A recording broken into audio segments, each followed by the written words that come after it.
Welcome to another Biddle on September 14th, 2019. Today, how's everybody doing? Don't go nowhere. We're all muted. There you go. Great. No, I wasn't Again. I muted myself, I think. If only I could just unmute certain people. That's mean. I'm doing pretty good myself. I'm saying Awesome. fantastic. Awesome. Excellent. All right. So this week, you may have seen the Biddle Europe edition. You may not have, but we are trying out Endless OS for the second week, and we are going to give our final thoughts on it. What we're going to try to do is remember back to who went last week and who didn't go last week. We'll start with them, and we'll fill in the rest of the time with any other thoughts that people have. So let's get started. Zed, did you go last week or not? I certainly did, yes. Okay. Eris, did you go? Yes, I did go. All right. Scott, I know you didn't go because you weren't here last week. You were in YouTube chat, but you didn't go. So come on, brother. Tell me what you think of Endless OS. I actually did not try Endless OS. However, I did stay at a Holiday Inn Express last night. There you go. Joshua, sir, did you try Endless OS? Yes, I did. Nobody has seemed to comment about the desktop environment, which I always try to make myself a priority whenever I'm looking at a distro, because I think it's what matters the most. It kind of looks like an Android thing, and I think that from what I'm hearing, they are trying to make it like a phone operating system, but kind of like Zorin OS, I want to fork it so it can be on other desktops, the Endless OS desktop. I think it's really great and maneuverable. I think that although it might seem a little hard at first, I think we're good. So, yeah. I really enjoy this, and, yeah. All right. Thank you very much indeed. Just looking down the list of who went last week, and you're not on the list, Tony, so away you go. I didn't get a chance to try it last week. I didn't get a lot of time with it this week either. But I did have a little play about.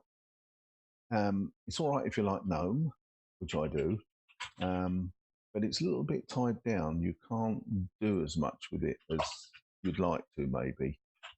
But it works okay. I can see what they're aiming at achieving.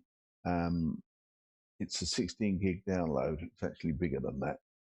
But at the end of the day, everything you could possibly want and half the stuff I've never heard of is on there. Mm-hmm. So if you don't have a decent internet connection or none at all, you could do certain things with it. But as a daily driver, it's not for me. But I do see the point of it, and it works well. And I did notice, well, technically it's yesterday for me, and probably still today for some of you guys. But on Saturday, they released an update to it. I didn't get a chance to do anything with that to find out what that was all about. I don't understand, Tony. It's Saturday for me. I don't understand. Well, it's Sunday for me because it's 2:00 in the morning, but never mind. But yeah, it was fine. Excellent. Thank you very much indeed. Now, Colin, I know you gave us a synopsis last week, but have you got anything to add to it, or did you have a chance to play further? I think I saw a video come out from you, didn't we? Yeah, I've been terribly busy this week with a video I just released last night. So, I didn't really have a lot of time to play with the Endless OS. But, I gave my thoughts last week, so I'll just leave it at that. Cool. Right, Rocco, I'm not sure who's next. Joe, I believe, is next. Joe? Yes, like I mentioned earlier today, I had just put it on a VM immediately right after we had decided to do this a couple of weeks ago. I did not have problems installing it on there, as I know some say they did. I'll reiterate what I said earlier, but opinions, of course, through discussion have changed a little bit on some things. I don't think that anybody disagrees that trying to find a download on the website was a little bit challenging. And then also to have nothing but a choice for a torrent which if somebody is not familiar with how those work or may scare them off because as Deb has said and others, that torrents, the perception is always that it's illegal or dangerous or that kind of thing. And they can be in certain circumstances. The other thing was the EULA. I think most of us, and I think it's because of the kind of, I don't know if I should say anti-Windows, but realistically, us here that do use this pretty much exclusively on a Linux basis, kind of frown on EULAs that seem almost too strong or threatening. Now, as was discussed earlier today, is it really a big deal? Now, most of us, don't read it and we'll click and go on, but when you read the verbiage in here, it could scare some people off. The determination today after talking on the earlier show was, is it really a big deal? No, I think it's very polished. I think it was very clean from what I had seen, and it was snappy. It was quick. I did like a lot of people. You go to click on the icon in the lower left, thinking it was a start menu of some sort, and come to find out it was just showing whatever apps were open. Some people seem to have some issues with, you pin a program to the taskbar, and then unpin it. It wasn't a problem for me. I did have issues. Now again, that could be the virtual machine. I did not put it on real hardware.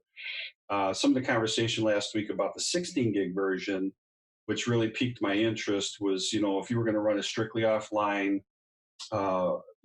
if it was already pre-installed for kids or somebody that's coming to a system like that, it sounds like it would be a very wonderful distro.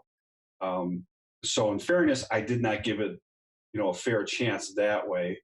But I myself, from personal level, as I mentioned earlier, is if I get into something, normally I'm on a mission. If there's something I really want to try and I really want to make it work, no matter what it is, I'll put whatever time's invested in it. Or needs to be invested in it to do it. When it comes to the distros, though, I find myself a little less patient.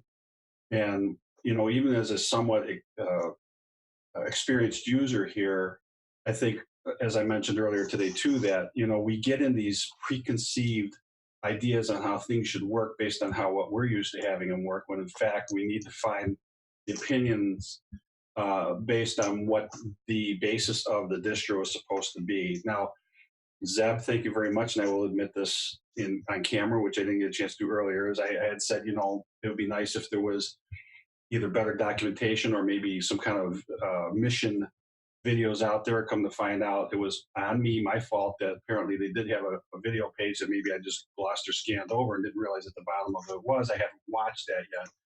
But what I had mentioned was I thought if most distros had something of that sort explaining what the distro is intended for or supposed to be,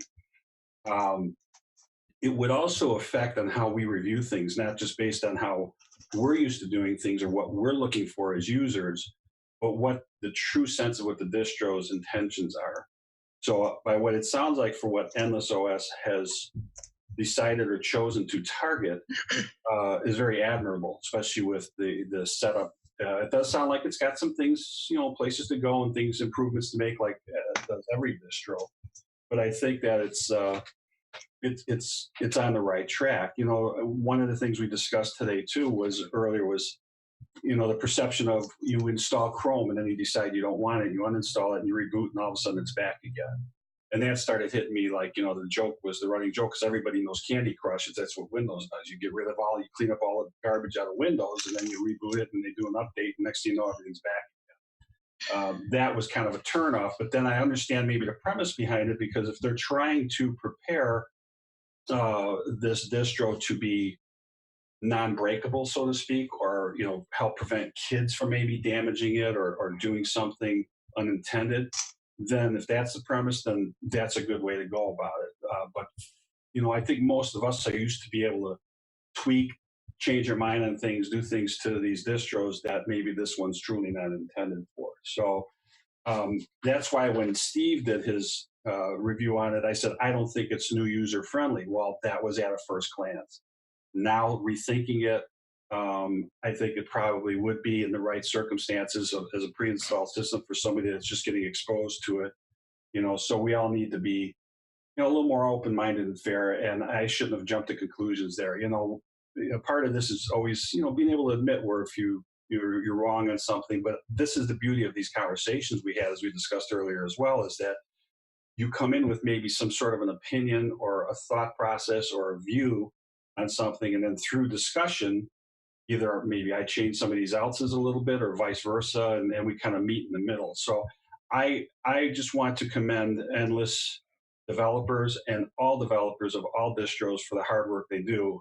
This is by no means meant to be a bash session. It's just finding things that maybe we do or do not like, and also trying to have a better understanding. So we are all human, and we make mistakes sometimes too, but at the same token, our opinions are what they are, and we're going to like what we like and dislike what we don't. So, but that's pretty much all I could say, even for not doing a full blown out review. So Thanks, Joe. Thomas, you're up, sir. So I did not try Endless OS again this week because school and programming and a bunch of art style stuff. So yeah, sorry. It's all good, brother. All right, say la vie.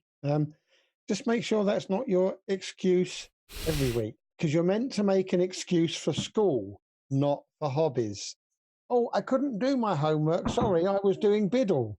Not the other way round. What? Anyway, Barb, how did you get on with Endless? I actually got it. Excuse me. I got it installed, and I actually think for what it is really, really nice.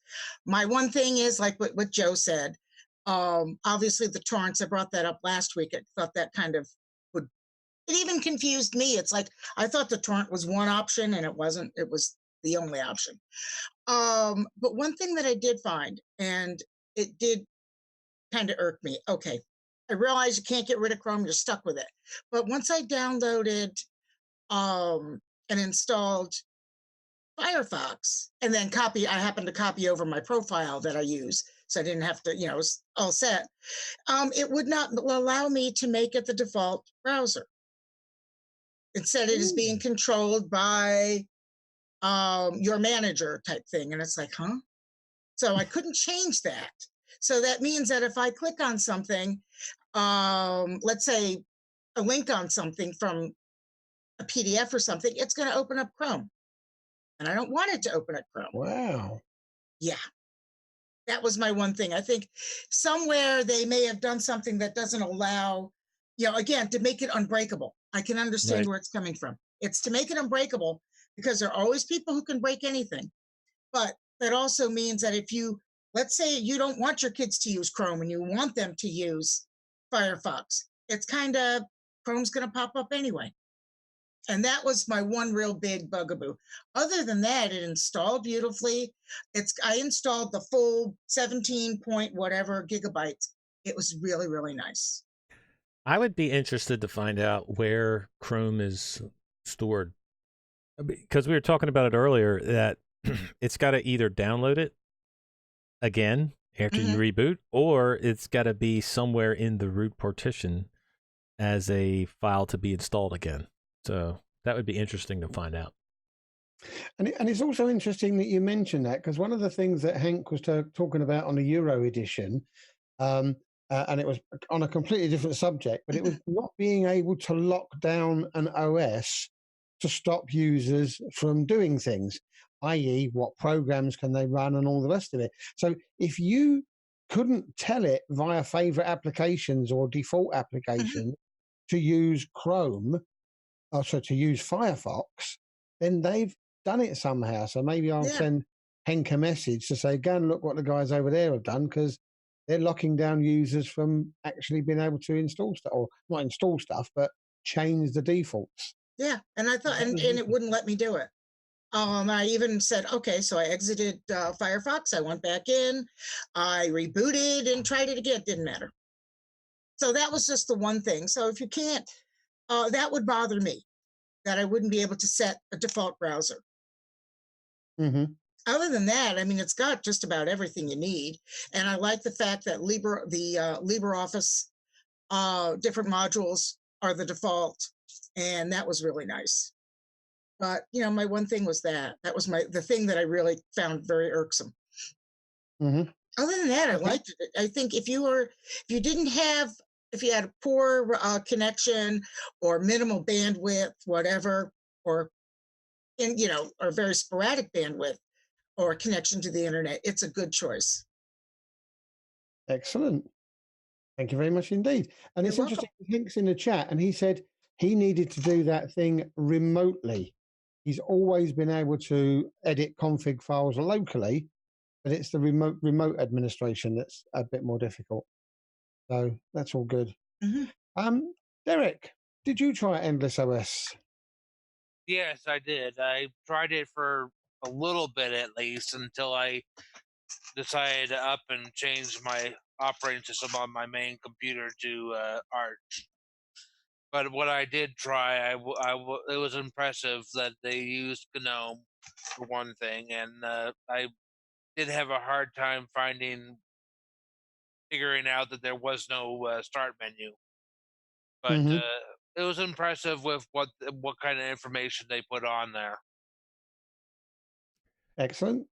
All right, Nate, sir, how are you? Fantastic. How are you? That's awesome. Me too. Did you try Endless OS, Nate? I absolutely did. Now, I'm not done with my little article today because I got busy installing Windows on my house. Not what Windows, like actual Windows? Window. Wood Windows? Lowercase W Windows on my house. So, some painting the frames because you don't do that before you install it on a computer. So, anyway, Endless OS. I will say that it's not a Linux distribution. I would say it's a product. It is a finely tuned, highly polished product. That from the whole experience from initial boot through the installer and actually running it, it is a well thought out product. Probably, I would actually go so far as to say, probably the best one I've seen in Linux. However, it's not targeted for me. It certainly has a specific user case in mind, which I think we've beat that horse at least down to 3 legs, and it has everything, a lot of stuff built in. I really enjoy some of the defaults that they have, like default applications that they had. I did the 16 gigabyte version, so they had like a learn to code section. I don't know if anybody looked at that, but I thought that was really neat. They had Arduino projects, Raspberry Pi projects, and also, learn to code your own video games. They had a tutorial thing on how to do that. I thought that was really cool. I like how they bring like the internet experience without actually requiring the internet. That is also very cool too. I'm not sure that I like the Android-ish. Okay, no, I don't like the Android-ish type desktop interface. I could get along with it. Okay. The fact that they kind of hid the terminal on me, I thought a little bit grating, because if you're going to learn to teach things, since you like a very educationally focused, like learn to use a computer, learn to use different things, learn to gain your skills, but the terminal emulator is hidden, so that didn't make sense to me. But whatever. You just start typing terminal, it'll pop up, you're good to go. Not a big deal, but it just seems like that'd be more in the forefront. But that's just me. The menu, I guess you want to call it that, the logo in the corner. I'm not. It wasn't really, I guess it kind of was a menu, because if you clicked on it when you had other applications up, it would bring you the menu, but that was just kind of sort of the desktop. But it was that Android, iOS, mobile OS type feel, and I'm just not a fan of that at all. I think it works great for something holding your hand, something that you kind of is akin to a clipboard or a notepad, but not for a desktop. But again, that's just me. It also took me a little bit to figure out where the session management tools were. Like how do I log out? How do I turn it off? It's in the lower right-hand corner. So once I got that, it was, I was good to go. I thought I was just gonna have to kill the VM. But outside of that, I thought, very well polished, very specific target in mind. And I like the computers that they have for sale. Not that I'd buy one, but the whole wood grain, the wood grain metal thing going on. Very cool. It would look great. Really, I think it would look great next to the TV, or even in the kitchen. I think it'd be great. So, but I would say, as a product, this is a top shelf product. It's just not a top shelf product for me. So I prefer other things. So, Well, it's funny you mention it as a, what did you mention the word as? It's not a Linux distribution, it's a product. It's a product. Yeah. Yeah. That is actually a good description of it, because it's for to me, it's for a specific use case. And it's that use case is not something you would give a Linux distro to. So Right. you would give them something, and you mentioned the terminal, and I don't know all the reasons why they did all of these things, but it seems to me the overall thought pattern was to make it to where you couldn't break it. So maybe that's why the terminal is not out there in the open. It's there, I guess, if you search for it, but that's once you know about it, once you learn about it. It's not there out in the open for you. So Right. And I'm not really crazy about seeing the Facebook and WhatsApp and YouTube right there on the, as applications, because those are all things I almost don't care about. Almost? Almost. I mean, I do, but I don't really care. I mean, if I'm going to use Facebook, I'm going to closet that so people don't know I'm using Facebook. I'm using Facebook, but I don't tell people that. So I guess I just let the cat out of the bag or something like that. So nobody will tell. Your secret's safe with us, yeah, Nate. secret's safe. Yeah. But anyway, yeah. But I mean, it's like little weird things like that. Oh, I want to one more thing. There's a cooking application. I like that a lot. There's a lot of built-in recipes. I want to find out a little bit more about that. But that to me was really cool. So if I can somehow like pluck that out and put it on my kitchen computer, my kitchen command center, that would be a good little application to be running over there. So very that's nice. all I got. Very nice. We look forward to the article about it. It'll happen. I gotta just little formatting things I don't like, so I gotta fix that. Dan Kelly, sir.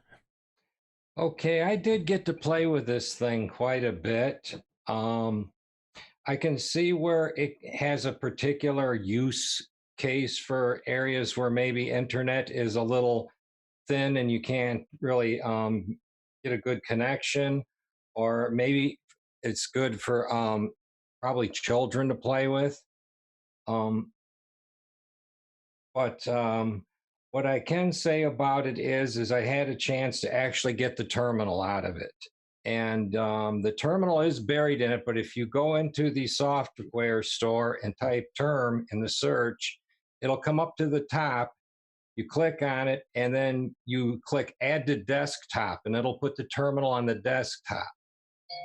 Now, if you set this thing up with a user password, you are allowed to sudo around in the main guts of the distro, because I was able to nano into a lot of config files and stuff like that and monkey with them. It'll accept the flat pack commands if you want to get a flat pack installed, or if you want to remove one. Now, I was able to remove Chrome completely. Nice.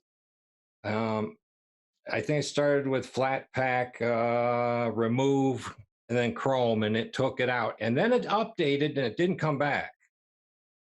So the update Tony was talking about, I got the same one this afternoon after I had ripped Chrome out by the guts. One thing I'm having trouble with is getting rid of the YouTube app, and I don't see why they would put a YouTube app on the desktop for a developing country limited internet. It just doesn't make sense. It seems like they could put something more useful there. One other app that would be more useful than a YouTube app, because if you got a browser, you can access YouTube through the browser very easily. And that seems to be, that there's a lot of stuff that's kind of wasted space and other stuff that is really good stuff. I was able to download and install Firefox from the App Store with no problem. But you can go in the terminal, you can sudo nano into a file and edit it and everything else if once you got the terminal out in the open. And that's kind of been my experience with it. You got to remember that this is only distro version 3.6.3, I believe. So it's kind of still in its development beginnings. It's not no distro that's version 10 or 12 or something like that. I found the panel bar at the bottom to be very thin on functionality. You this bow tie thing in the corner you expect to be a menu. There's like nothing there, and it's quite limited. One thing I was impressed though, when I set it up, it displayed the time in 12 hours and not 24 hours. Yes. That was Actually, something.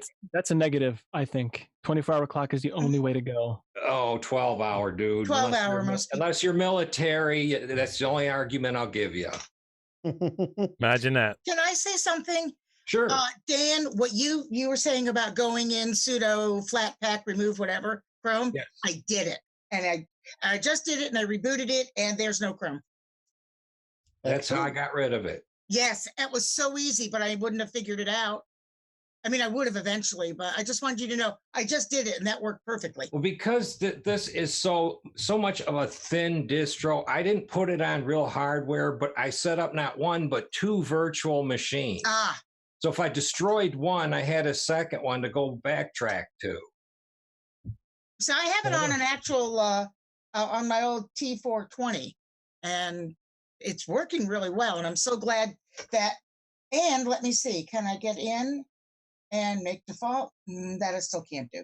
It's the only browser it's what's going to go to. I got the small 2 gig version. I didn't get the 17 gig download. And yes, you're right. The website is very deceiving. I monkeyed with it for at least 5 minutes to figure out how to get a distro, and a BitTorrent's the only way you're going to get it. And you have to flip the buttons on the website just right. Yep. Cool. All right, Dan. Well, thank you very much indeed. Mr. Pep, Steve. Good evening. Did you try Endless? Yes, I did several times throughout the last 2 weeks.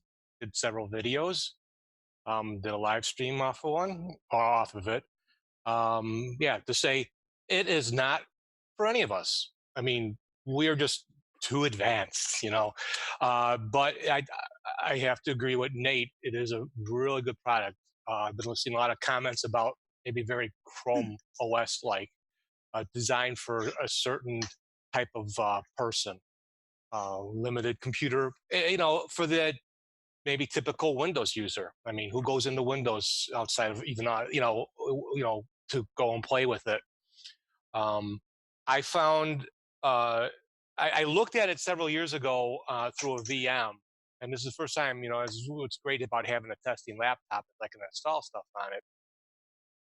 From the installation, which went right quick, getting it started. I liked the way because, with the GNOME integration. Now, I'm not a big GNOME fan, but I kind of like the way they did things with GNOME. I like the desktop. I like that it was kind of tablet-like. It would be familiar to maybe most people. The setup then, like adding your accounts or your social accounts right off the bat through GNOME is a really nice setup. Probably didn't really have to install Chrome because on Monday when I was doing a live stream from it, I opened up the help menu. I was showing everybody the help menu that's kind of hidden. And I made a comment to Endless that this help menu should be on the desktop.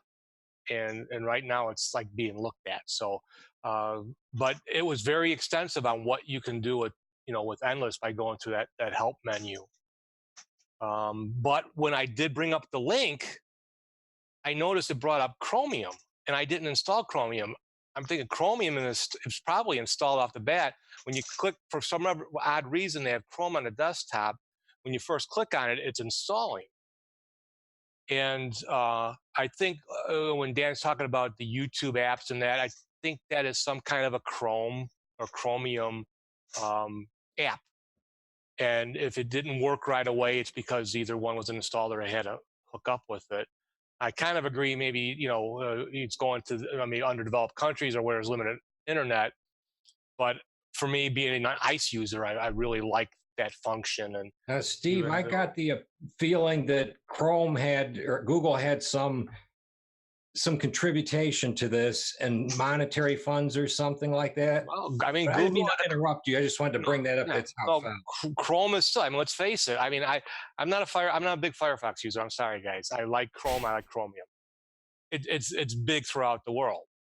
so it's maybe more recognizable than Firefox. It has more functionality to it in that. We have to agree with Nate that cookbook, although I know I can add quite a bit to it. The cookbook was pretty extensive and pretty nice. I liked. Now I didn't download the 16 gig version because I don't have a large USB, so I did the small one. I know Eric brought up that there weren't any apps you can click to have them added to the desktop, but when you install them, it adds it right away, and I had liked that.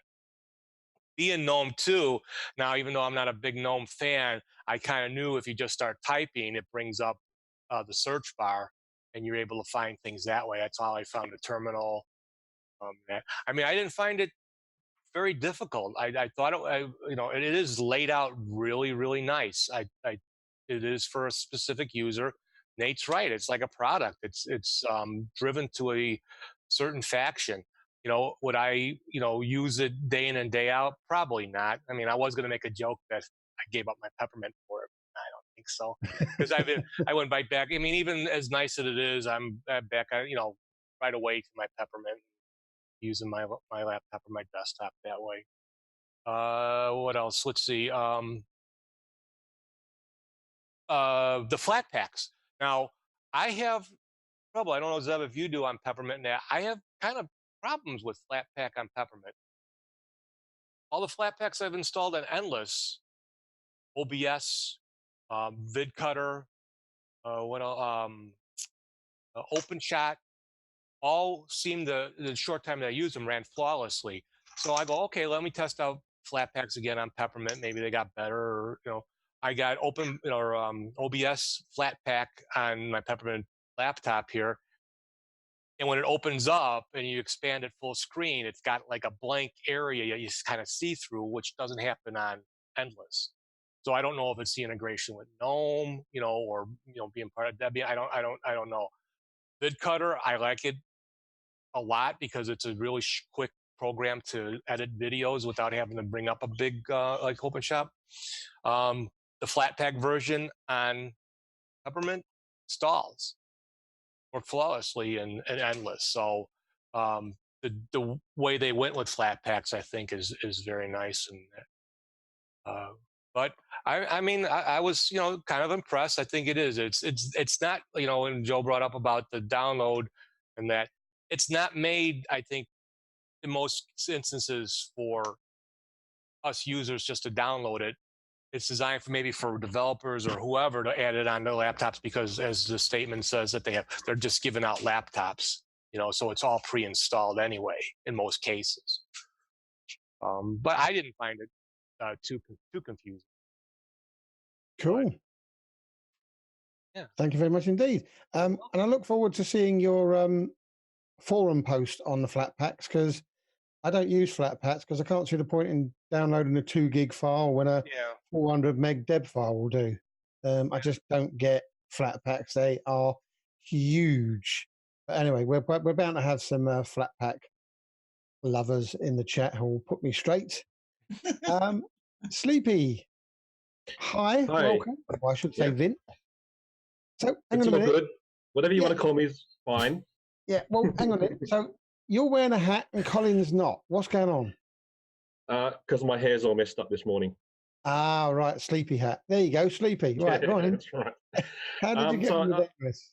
I ended up trying Endless out in a VM. I tried out both versions, the 2 gigabyte ISO and the 16 ISO. And the first thing is comparing the installs. It's weird because the 2 gigabyte install just went like that. It was so fast. It was less than 5 minutes for me.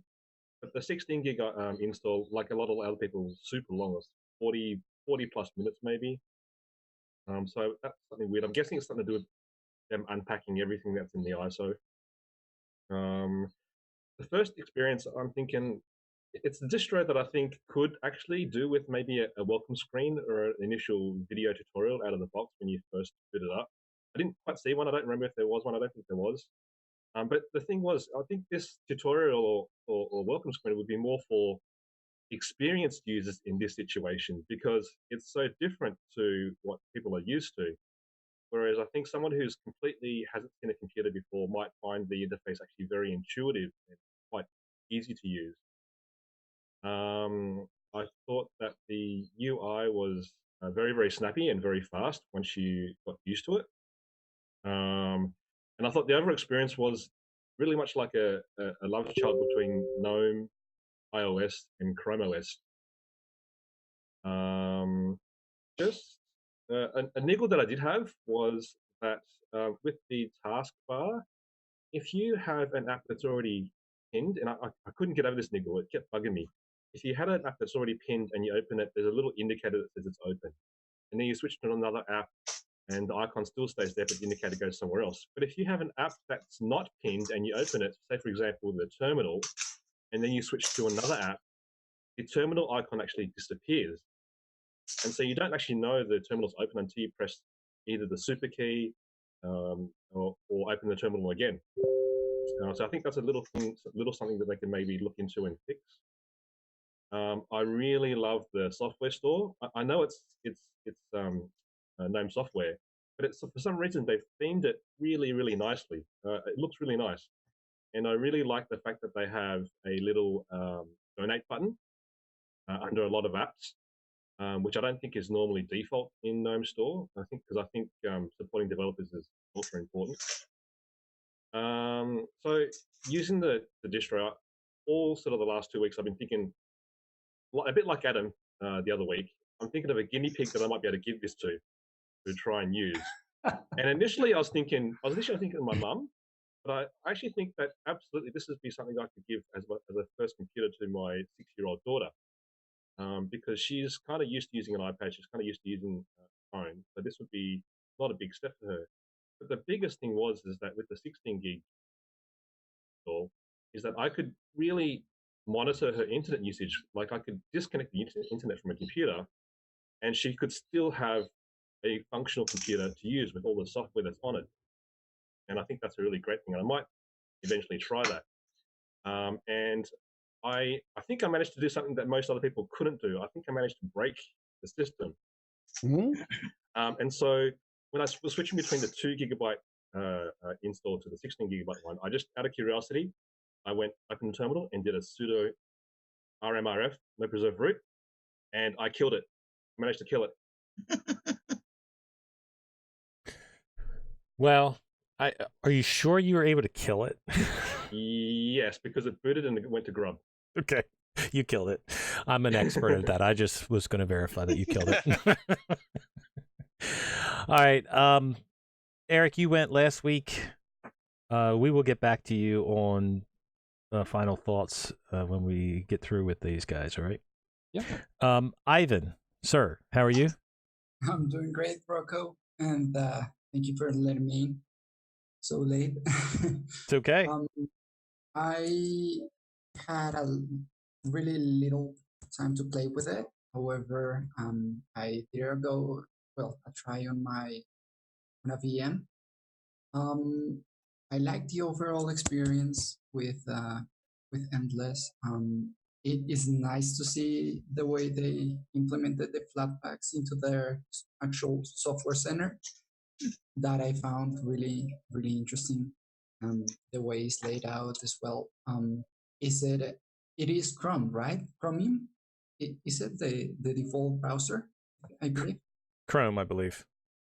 Okay. Well, I saw the Chromium icon over there, but I wasn't that sure. I didn't have time to play with it that much. But I mean, it was solid. Every time you would reboot into it again, it would kind of, well, a couple of things that I tried deleting would come back again into it. And the way the system is laid out, I mean, I like the way it's made, but well, of course, it's obviously not for every new user. And although I wouldn't recommend it, just I would have to think through a couple of the configurations. But the fact that you cannot mess up with it that much, I actually found interesting because it is for a very particular use case that these guys are making the distro, and I found it, I mean, useful for what it is, for what they offer. I think that it would be really, I mean, it's so, there seem to be so focused on their own way of doing things and the people they're trying to target. I don't know if how is it working for them with that model, but I really enjoyed it for the time that I used it, and it was pretty fine. I mean, it's a nice, polished GNOME experience, and well, it was not as good as I would like it to be. Like when you use other distros like Pop OS, which is definitely better, but it was a nice overall experience, and it was rock solid for me. At least trying it in a couple VMs and playing around with it.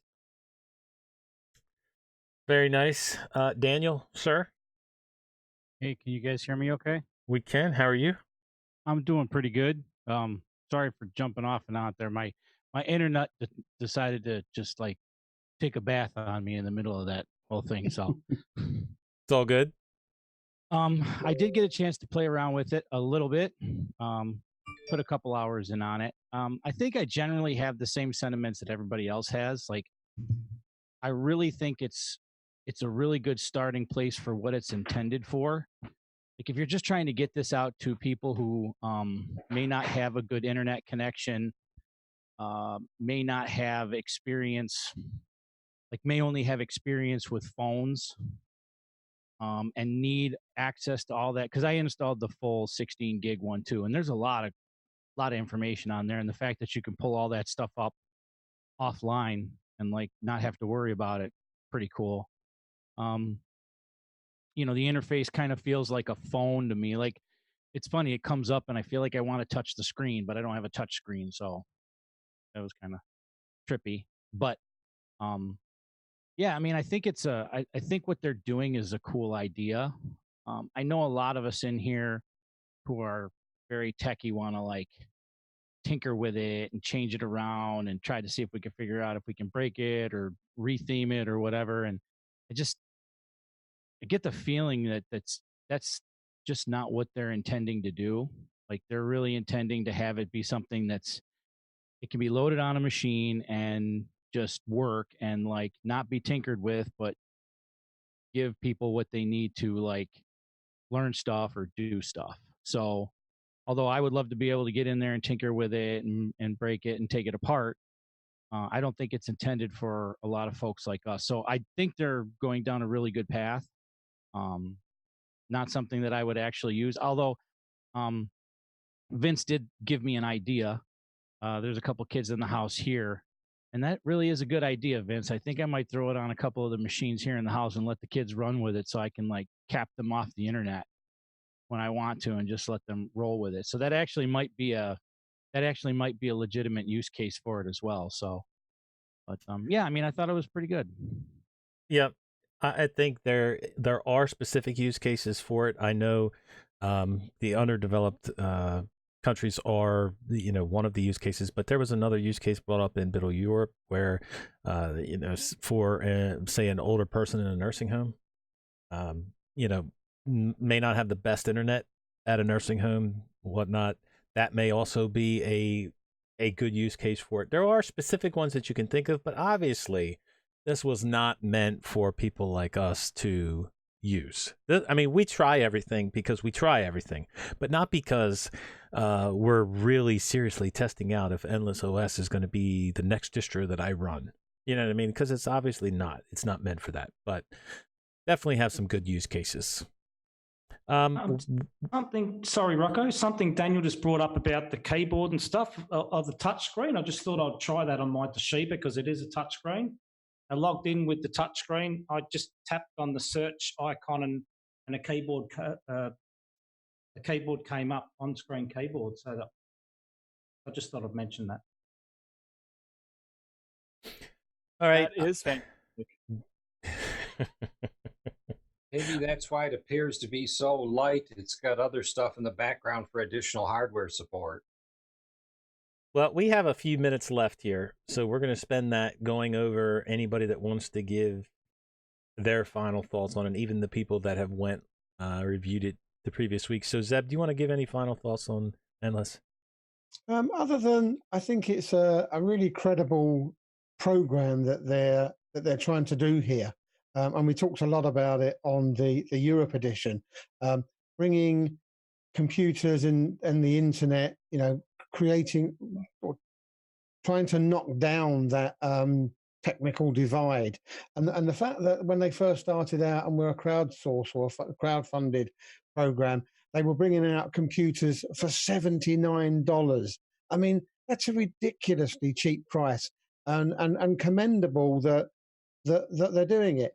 I'm not so sure about the use case scenario of introducing people to Linux about it. Certainly introduce them to computers, but this is so far removed from a normal Linux distribution that you give them this, and then in 6 months' time, 9 months' time, you give them Linux, and they go, "Well, what's this? It doesn't do this, and it doesn't work like that. And why have I got to download all this rubbish? Why isn't it already on my computer like they would have if they had an ordinary OS and you had a decent internet connection?" So, yeah, they've been very, very specific in what it can be used for, and I think Cubicle Nate's right. It is a product, not a distribution. And for all you people in the chat with children, I've got grandchildren. Good luck disconnecting YouTube from the internet from them. Well said. Listen, all you have to do is download about 300 episodes of Peppa Pig, and They can learn how to cook. Eris, you want to give any final thoughts? I like pretty much everything about Endless. I just didn't like the license, and I just wish they would switch the EULA and make it less like onerous. But other than that, I think the distro does pretty much what it wants to do and does a good job at it. All right, Chris, do you have any final thoughts on Endless OS? Oh, did I get it? Yeah, okay, there it goes. Well, other than, I mean, I was pretty rough on it last week, but I really should say that it was focused on someone who, just wanted something that would go. It kind of reminded me of the Packlids in Star Trek. Make us go, make us strong. But not so much in a bad way, but in a way that it gives a resource to somebody who would probably not have it otherwise. To that end, that's good, but I could not work in it, and so I couldn't really explore it fully. To do what I normally do for these distro challenges, and other than that, I don't really have anything against it if anybody wants to run it. Would you? Let me ask you this, Chris. Would you have trouble putting it on a computer and handing it to somebody that maybe is not so technical? No, I wouldn't, and I would support it. I would, if that person started having problems and stuff like that, I would go in and support it.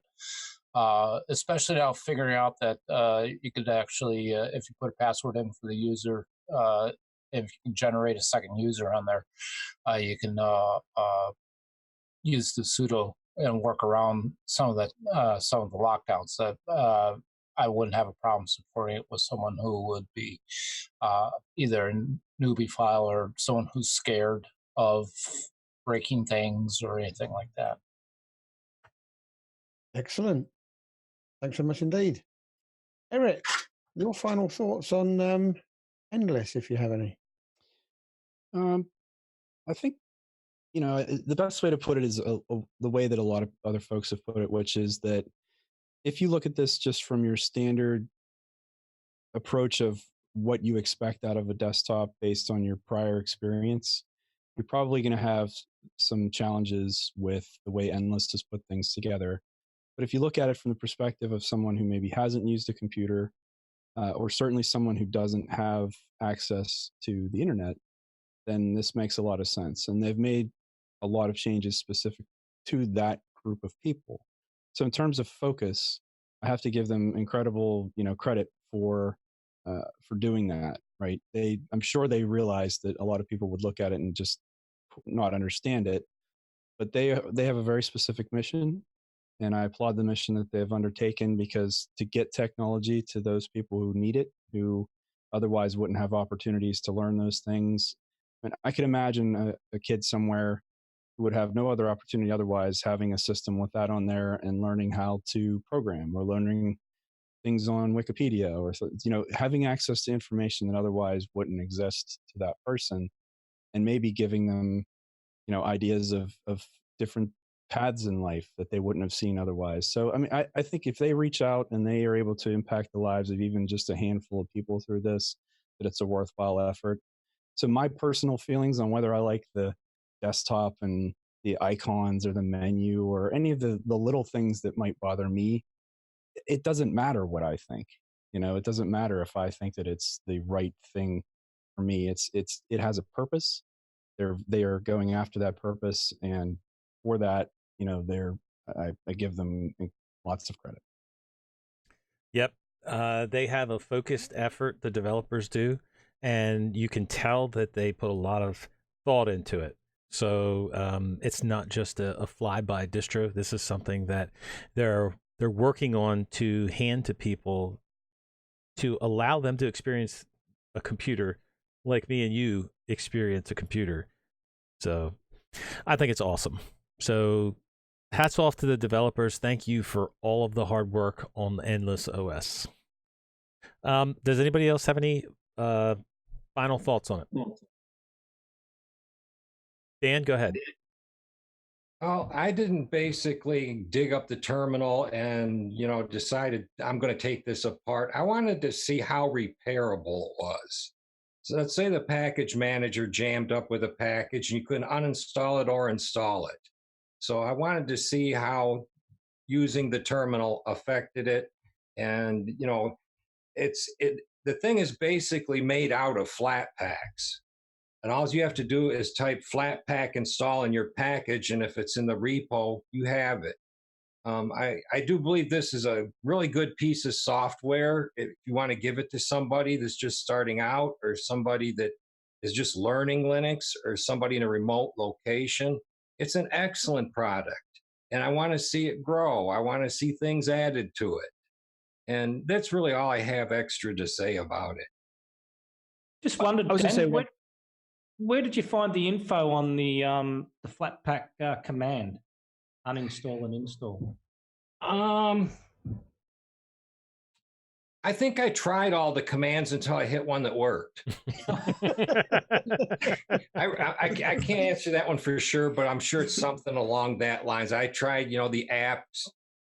A man after my own heart. Install, and then I tried snap install. Yeah, I went through the regulars. Is that the specific one for Flatpak on the website, or is it different in Yeah, if you still have the distro around, just go to the terminal and type Flatpak list, and it'll give you a list of all the Flatpaks that are in the distro. Okay. Nate, you wanted to say something? I was going to say in some ways, because people are, I guess, getting used to the mobile phones and thinking how wonderful those are. I can imagine for a developing country, the fact that it has the kind of the feel of the mobile phone, but that the computer has all the information that they probably need, that can actually really could I see drive some passion toward how awesome computers are even over mobile devices. At least that's how I look at it. That's my rose-colored glasses view of the situation there. Can I mention something there, Rocco? Sure, Scott. I think everybody has really done a great job of describing, even though I haven't reviewed Endless, I have read about it over the last couple years. They do come across as a very dedicated team that is very focused And I believe that their goal or their aim, at least, is to really give Chrome OS a run for their money, as well as addressing at the same time something that all the other Linux distros haven't really been able to step up to, and that is providing a product, and that's a great description for this, for people considering leaving Windows, making the leap with some semblance of a safety net that allows them to come into Linux with as little confusion and frustration as possible. Now, the Flatpaks and the snaps and whatnot are all self-contained packages, so they have all the dependencies they're required to have, regardless of what's on the existing system. So it is bloated in that respect. And Zeb, you mentioned that as well. They are large files, but those files are meant to work on any distribution to begin with on their own. So it's a culmination of a lot of different aspects that were put together really well, I think, with a great focus on preparing for the switch, Windows going downhill so quickly. Sorry, Rocco, doesn't Flatpak doesn't it share dependencies across Flatpak, different Flatpak applications? So some of them may not be as installed. Allegedly, but I remember downloading about 15 of them and I suddenly lost 30, 40 gig of hard disk space. Right. They have They are runtimes. extremely huge, and they do take a long time to install. Eris, what are you going to say? I think They have like runtimes. So they have one for like if you're using GTK base, they use like GNOME libraries, and then if you use like anything based off Qt, there's ones for Plasma that they bring down. They also have one for your GPU, and I think there's one free desktop also that applications use. They share all of them. Thomas, you were going to say something? I was going to say something that paralleled what Eris said, but they also have like codecs. So on my system, I have an HTML5 codec. I don't remember exactly why I have it installed, but I do have that codec installed, and I think you can find a few of the others in there, but I'm not sure exactly which ones. Yeah, it's normally those runtimes are typically larger things, such as like what Eris was talking about with like the desktop and Air. Very nice. One more thing, Rocco, if you don't mind. Sure. Yeah, talk about the downloading of the Flatpak.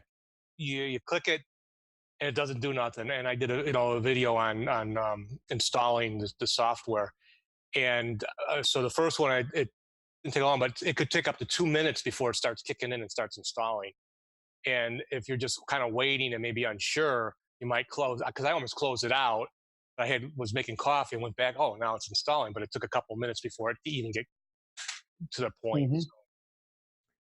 Ivan, you were going to say something? Yes, just out of curiosity, did anybody try it on a tablet or touch-friendly device? Or Colin just tried it on his touchscreen, I think. Yeah, I was just trying it. Yeah. And how was the experience? Yeah, because I wanted to know that. Yeah, if you look at the calendar and you try and scroll down, it actually, when you're scrolling, it actually brings up the context menu, change background and stuff. It seems to do that. Yeah, Colin, tell us how well it works. It's not too bad. It works okay, but just the context menu that keeps coming up is a bit annoying. It's hard to scroll things without that context menu coming up. But it seems to, it does work. Because that gives it a lot of brownie points if it does touch screen, to make up for the lack of everything else it's got. If it does touch screen, it's almost a tablet or beyond. It turns it into a super device. Yeah, it's definitely working. Yeah, like Nate was saying, I mean, you could imagine a lot of use cases for it, but I had the impression that the developers might be thinking on the future, providing some sort of a tablet or tablet-like experience. And I found it very interesting that they were focusing on that much, because it does look like a more device-friendly UI in general when I tried it. Joshua? Hello. So I think that overall, and this is a great OS, which has a lot of potential in it. And also, I just want to say that well, we're going about the flat packs thing, and if you're trying to see if it works, it's where it really comes down to what is the ground base of the operating system. In this case, it's Ubuntu or Debian. But I think just play around with it, fiddle, and I think you'll be okay. All right, that is our final thoughts on Endless OS. Again, thank you to the developers for all of the hard work. And there you go. That's what we got. It's time to pick a distro for the next 2 weeks. And normally what happens is I pick 3 out of the ones that are posted on the forums on Discourse, and we pick 1 out of the 3. But this week's going to be a little bit different. Been trying to do some things with other communities to forward everybody in the same direction. And Jason over at Linux for Everyone is trying out MX Linux. And I thought it'd be a great idea if we all try out MX Linux. So both communities are trying it out at once. So right now there's a beta 2. There probably will be a beta 3. So all you would have to do is basically update when you install MX Linux 19 beta 2, and you would end up with the beta 3 once it comes out. But I think that's what we're going to do. So MX Linux is going to be our next challenge. MX 19 beta 2. So somebody, if maybe we can find a link for the beta, because I know it's not on the main page of the website. We can post it in the YouTube chat. So it's already in the YouTube chat. I'll just put it there. You demand. See, this is why he is PZ, producer Zeb. Zeb, is Rocco saying beta wrong? I don't know. No, I'm saying beta right. Oh, Eric. Okay. Just checking. Right, Beta, Zeb? Right, Zeb? Beta. Beta. I think that's a wonderful choice. Well, look, the idea is, on one hand, you want to say, well, we don't know if we want to try a beta because it's not completed yet. You may want to wait for the full release. And there's a valid point for that. But sometimes there's a valid point for trying the betas out as well. And that's to help the developers, crush some of the last bugs that are in it. And like I said, also with the community effort, I think that's the direction we should go in. So, well, I was informed the other day that you can very easily select a different desktop environment. It's one of the things you can do right through the package manager. So I'm very curious to try that. Well, we're going to try it out. And I honestly have not been keeping up with the news about it. So I don't know what the new features are or the new things on it are. So I think it's exciting that we get to try it. And just a quick heads up, if you've got the latest Nvidia cards, then you're going to have a problem trying to get them installed. So when it dumps you to a terminal prompt, just install the Nvidia drivers as you would do normally with your usual sudo apt install Nvidia, whatever the name of the driver it is you want, and then you'll never get back to the desktop. But if you just type CLI -installer, there's a little 4 command. Do you want to reformat your partitions? Tell me what partition you want. You want a bootloader? Go. And it's really, really quick. So you can get there. You just have to install the Nvidia drivers before you install the OS. Eric, I got a question for you. Okay. Did I just hear Zeb? Is that the guy that's the non-technical user? He is, and he just gave us some sound technical advice. I think he's turned over a new leaf there. I'm kind of like saying XGE and good in the same sentence. Yeah, this is the guy that tries to convince me that he's just a regular average user. He's not a technical user at all. I am. I don't even know what you learned this just said, stuff. dude. No, but I learned this Gen stuff 2 because if I user, don't yeah. learn it, I can't get MX on my system. So there's a difference between bullying your way through something. And to be honest with you, if you go onto their forums and look at the beta 19.1 or the beta 1 version, you will find all the commands that Dolphin told me to type. And let's not also forget Deb has like 17 screens to get set up. So, you know, like if anyone knows about the Nvidia drivers, it's going to be Deb. Deb, we have audio now. You've been exposed, my friend. Yep. And what we'll do is I'll stick some of those instructions on the Big Daddy Linux website. There you go. Just as a side note, on a little update, we were talking earlier in the Biddle Europe edition, and Hank gave me a great suggestion on buying the BigDaddyLinux.live domain. So I did buy that domain, and now it is redirected to the YouTube Live page. So if there's any problems with the stream, like there was last week, like there was in the beginning of Biddle Europe, you can just go to BigDaddyLinux.live, and that will take you to whatever live show we were on at that moment.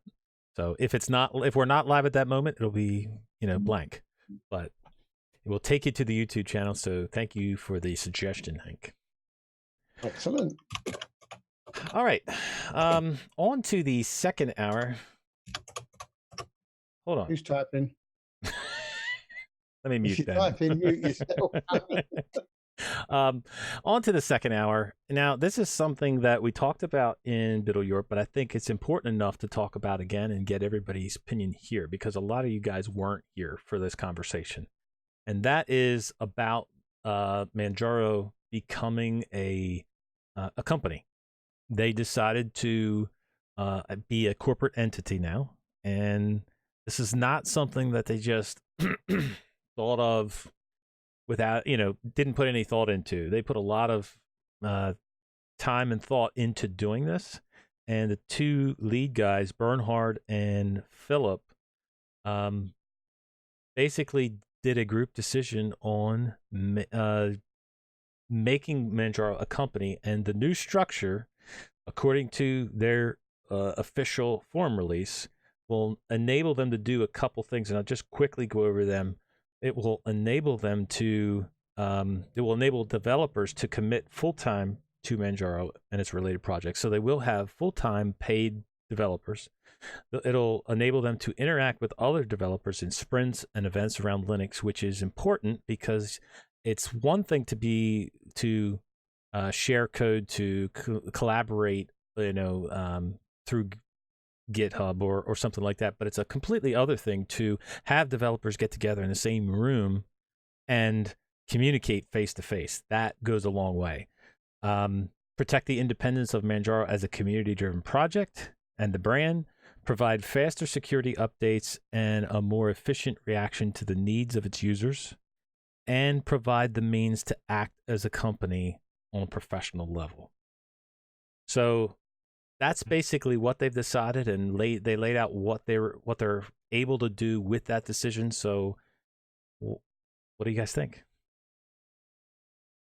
I think it's awesome.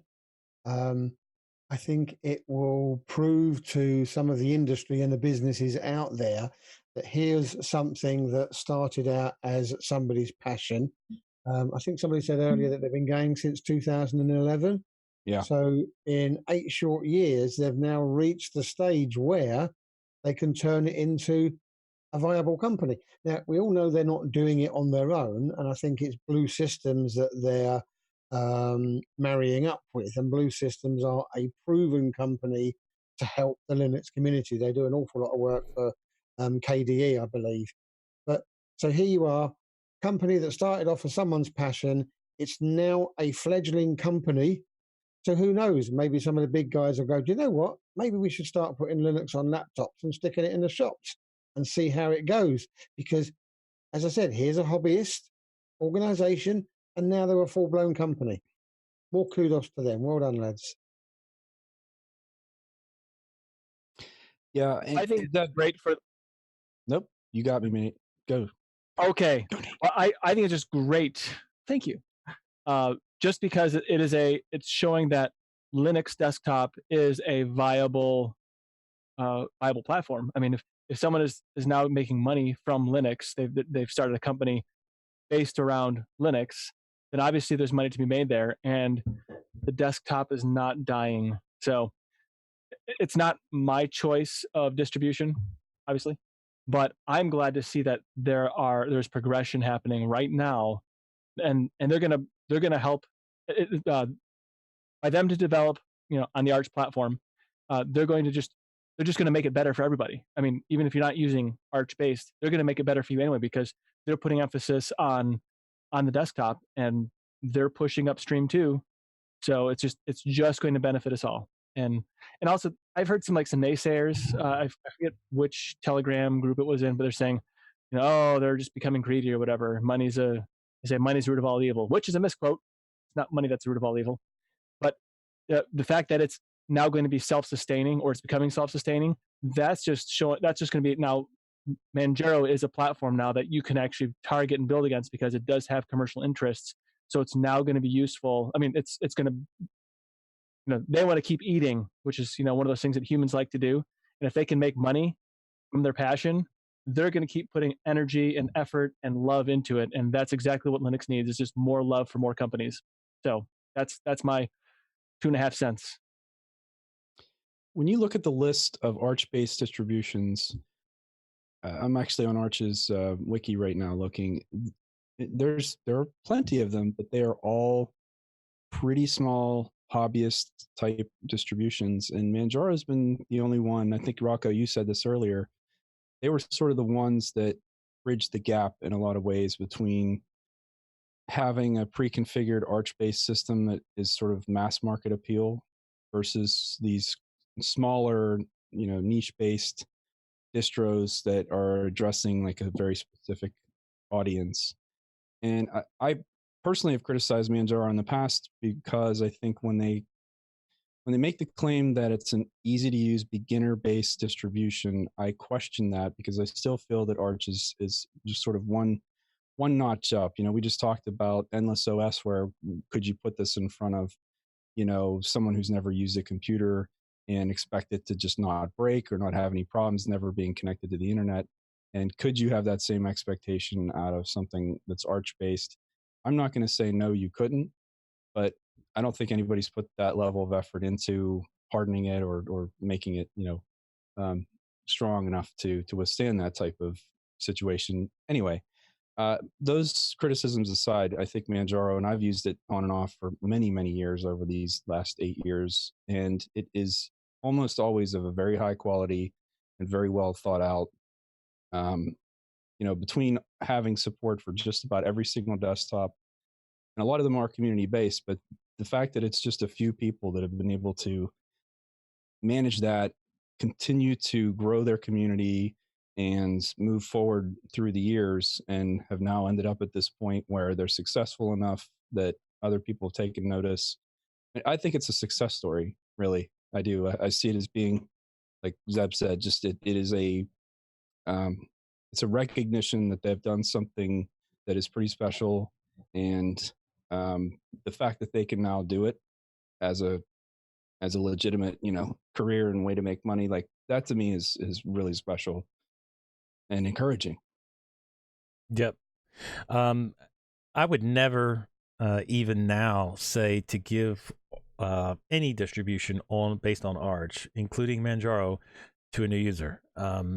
I know that some other people have mentioned that before, but as you said, Eric, Arch is, even just maintaining it is not for a new user. So that's not what it's for. But it has given the Linux community that stepping stone to get to Arch without having to actually install manually Arch. And if you're that step up and you want to dive into Arch slowly, Manjaro is the way to go. Now, I have criticized it in the past, and I have tried Manjaro many times, and it is obviously a very polished distro.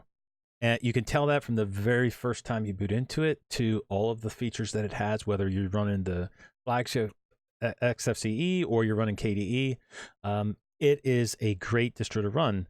My criticisms have come from a couple weeks after running Manjaro. It usually either breaks on an update or some things start to go goofy. Now, some people might blame that just being me being me, but you decide. I'll let you guys decide on where you want to go with that. But as far as them becoming a company, Philip and Bernhard are excellent people. They are personable people that care about their community, and I love the fact that they're doing this. I just hope that they continue to walk that fine line of listening to the community and making the best decisions for the project itself, because that's very, you're never going to please everybody. You're going to make decisions, and some people are going to be upset, and some people are not going to be upset. And then you change that decision, and you vice versa. You got this different people upset. So it is a fine line to walk, and I hope they listen to the community, or stay listening to the community. The last thing I wanted to say was I think they feel a certain responsibility now that maybe having so many users brings with it, right? They've made these claims that it's easy to use, and now they're trying to back that up. And I think when you look at the changes that they've made, they made two major changes, which the first one that they list is the way that they are handling their money and their donations, and making sure that they're solvent and have an account to draw from to continue to bring the project forward. And when you look at something like, and I hate to keep beating the drum, but like Antergos, where the people that were in charge of that decided they didn't want to do it anymore, and their user base were basically left, without a home. Now, many of them have gone to Endeavor. Great, they were there to fill that gap. But as I was mentioning, the credibility from a business standpoint, let's just say that they do get some contracts to run servers or some sort of infrastructure. Having a solvent company, it's an incorporated entity, that matters to a business. Businesses don't do business with just random people, especially when it comes to infrastructure and technology like that. I don't know how much traction they'll get there, if that's even what they're trying to do. But I know that the legitimacy of having an incorporated business matters if you're trying to do any kind of B2B type of stuff. So I'm very curious to see where they go from this. Like, will we see a Manjaro stable edition at some point where they are like a long-term support edition? Is it even possible? I don't know. And it sounds stupid to say because it's an Arch base, but who knows what they're going to do from here. I'm very curious to see what their plans are. Yep. I am too, but the thing is that I don't really have anything against it. I would say great job. I think it is a really big step up. I will say that it's now going to become Canonical's biggest competitor now in terms of Ubuntu versus Manjaro, because there's its upsides and downsides, and there's a lot of things to compare. But yeah, I think that we shouldn't care about race. I think that we should care about distro and what people like, and everything that we'll see around us. I don't think it has to be a contest or a I don't think it has to be that way. I think we can all push in the same direction, including Manjaro and Canonical. Everybody's as far as Canonical is concerned, give it 20 years maybe, but there's no way it's going to take on Canonical in the next 5 years. Have you guys seen DistroWatch? Manjaro already beat Ubuntu out. Right? Yeah, but DistroWatch is arbitrary. You need to tell me that DistroWatch is. Oh. Yeah, and how many entries is Ubuntu split up into? So you never see the true picture. Yeah, true. Or their true tweaked picture. Well, as an Arch fanboy, I could not be happier for Manjaro. I'm glad they became a corporation, because that's what makes some distributions strong foundations. Like, got Red Hat behind Fedora, got SUSE behind OpenSUSE, Canonical behind Ubuntu. I can see that Manjaro. I'm curious to see what comes of it. Yeah. Anybody else want to weigh in? I do think So- that their community, the community that they have built around it, is it's amazing. I mean, I've been through their forums several times. Whenever I had a problem with my system, or I'll put the lights up back and lock the door, and hopefully the only one left. couple All right, see ya. like a year ago, it happened to me actually that I'm on Nvidia, and I've gone through every single breakage that you could imagine with Manjaro, but their community has always been there, strongly supporting their users, and that's something that I think now not many people give them credit for, because they used to use to get in touch with them, the way they structured everything around the distribution. I find it just amazing, outstanding work as well. And I'm curious to see the reaction of the community once they start trying to get into making money and finding some other ways to fund their project as well. Because we've all seen that it's been, I mean, there are so many divided opinions on that matter, and whenever they try something new, I really wish them the best and best support from their community so that they can actually do some great things with Linux. Because like it happened with the pre-office packages they wanted to actually push into their distribution before. I mean, the community went all over the place, and some people were really upset about it. And community can really ruin things for them. So I really wish them the best of luck, and I love the project. I'm using it right now to speak with you guys as well. But I really wish that that the community will support them and give them all the support needed for them to continue along this new journey, because it is going to be harsh, and I think it lacks in some. I mean, it has to be said, and it is really important that the community will really back them up for the project to work this way. Well, how many times do we hear that, these developers don't have either enough time to do something well or do it good enough because they have their main job to take care of? Now these guys can concentrate on something. And I guess we'll see in the next couple iterations if they're spending a lot of time on it. I mean, I haven't looked at Manjaro for a while. I've been planning on looking at it again. But to be able to be free and not worry about money constraints and their, whether they're going to make enough money to do this in the first place is one thing, but that they can now concentrate on their project and how polished it could possibly even become more. What they need to focus on is they need to actually. I'm really happy for them that they become a company, but they got to go to a new level where they check their packages better before they send them out for updates, instead of sending out packages that break your system. Like I've had happen about a year ago. I really wanted to use Manjaro, really liked it and everything, but every time I got an update, it seemed something would break. And if they can overcome that, then they really have something good. Anybody else want to weigh in on it? So I was going to say that while I am very happy that they have incorporated, because I feel like the more companies that we have supporting Linux, the better Linux will be as a whole, and the farther we can go, and the more people we can let know about Linux, and the farther we can push it in just marketing in general.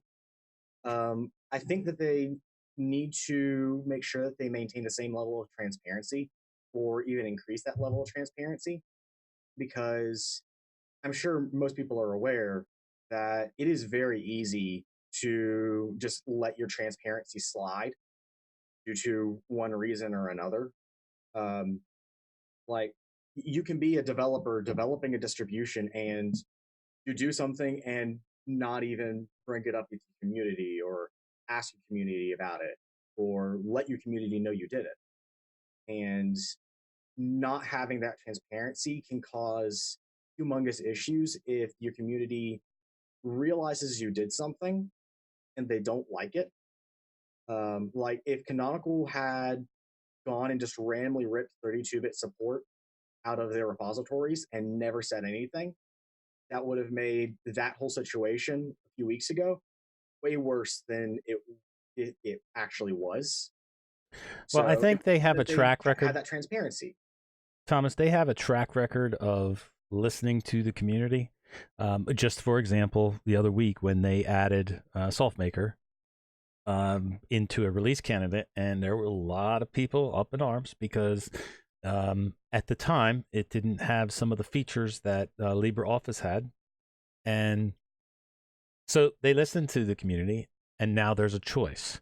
So I think they do have a track record of that. So I'm not so worried about that, but I would like to bring up the fact that SoftMaker, that whole deal with SoftMaker of adding that in there, the idea of adding the save feature for files would not be in the free version had right now for everybody in basically in Linux had Manjaro not talked to them and got the ball rolling.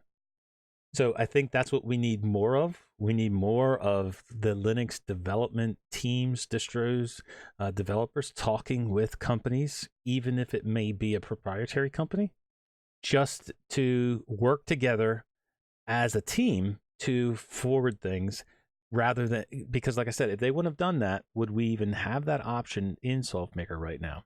So. Dolphin in the house. Yeah, you mentioned MX Linux, and look who shows up. It's magic words. Can I pick up on the issue of transparency? I actually feel that in incorporating transparency should actually improve, particularly with things like financial reporting, because there are going to be now laws and guidelines that they have to go by when they're reporting finances. So if you're going to donate to a distro, do you donate to one that is unincorporated and it could go into some black hole of some developer's pocket, or do you go into donate to a distro that actually has financial reporting rules they have to go by?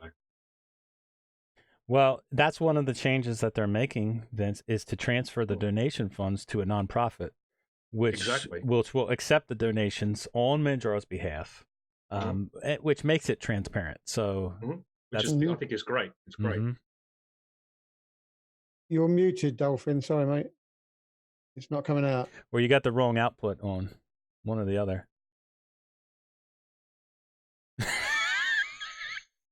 I love it. Anybody else want to add anything to the Manjaro story? I got something. Do it. All right. Well, I still have Manjaro on one of my computers. I switched over to Arch on two, but the reason why I did it was definitely not having to do with them becoming a company. I'm in full support of them becoming a company, mainly because of the fact that anything that will bring more support and more attention to Linux, I feel is really good.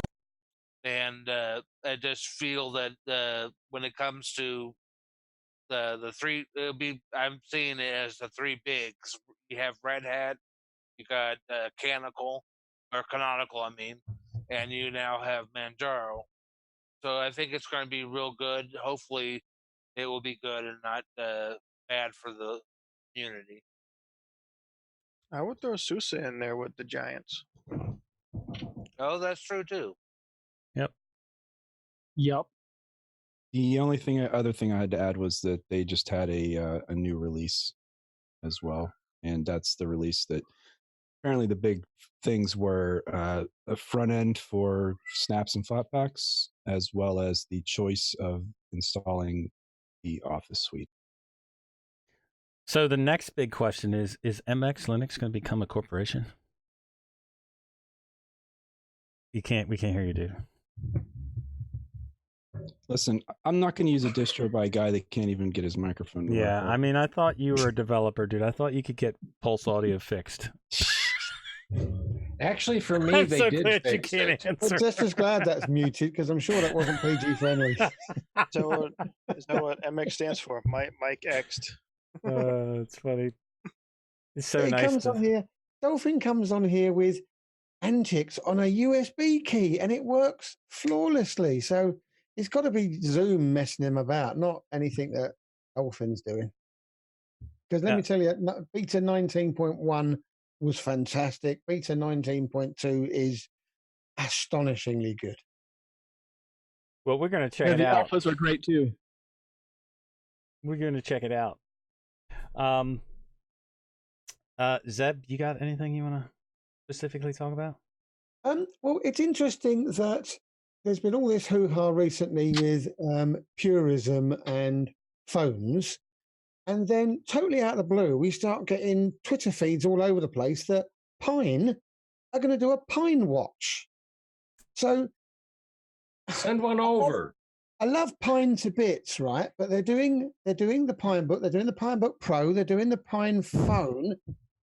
Are they taking it a step too far in offering the Pine watch, or is this going to be easy for them because it's just a piece of hardware running a piece of software? I don't know. Well, it looks like they're using stock hardware already.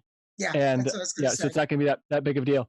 But I will say this is the first time I've ever been excited about a smartwatch ever. Like I thought all the others are just kind of stupid. I'm sorry, that might be a little extreme for me to say that word. Yeah, that's okay. But this is the first time I'm like, wow, this is exciting. A watch that's not going to, give me the EBGBs, but be smart and cool and just nerdy. get my hands on the phone. Yeah. Well, they're coming. They're I'm coming, excited for Dan. that. But think about this. This was mentioned in an article. You could have a Pine Tab, which is a tablet running Linux. You could have the Pinebook Pro, which is a laptop running Linux, the Pine Phone, and the Pine Watch, all under $500 running Linux. That is truly amazing. It sounds like a pine tree Christmas dream. Yeah, but so far this 2019. stuff has not been vaporware. I mean, they've actually put Right. it, Right. So if I, unlike some of the others, like Purism's got some issues there. so now, if I get a Pine Book, can it come with a little Christmas tree on the back of the screen that lights up, so that when I walk into a Starbucks, I can sit next to all the Apple users with this little thing and be like, Yes.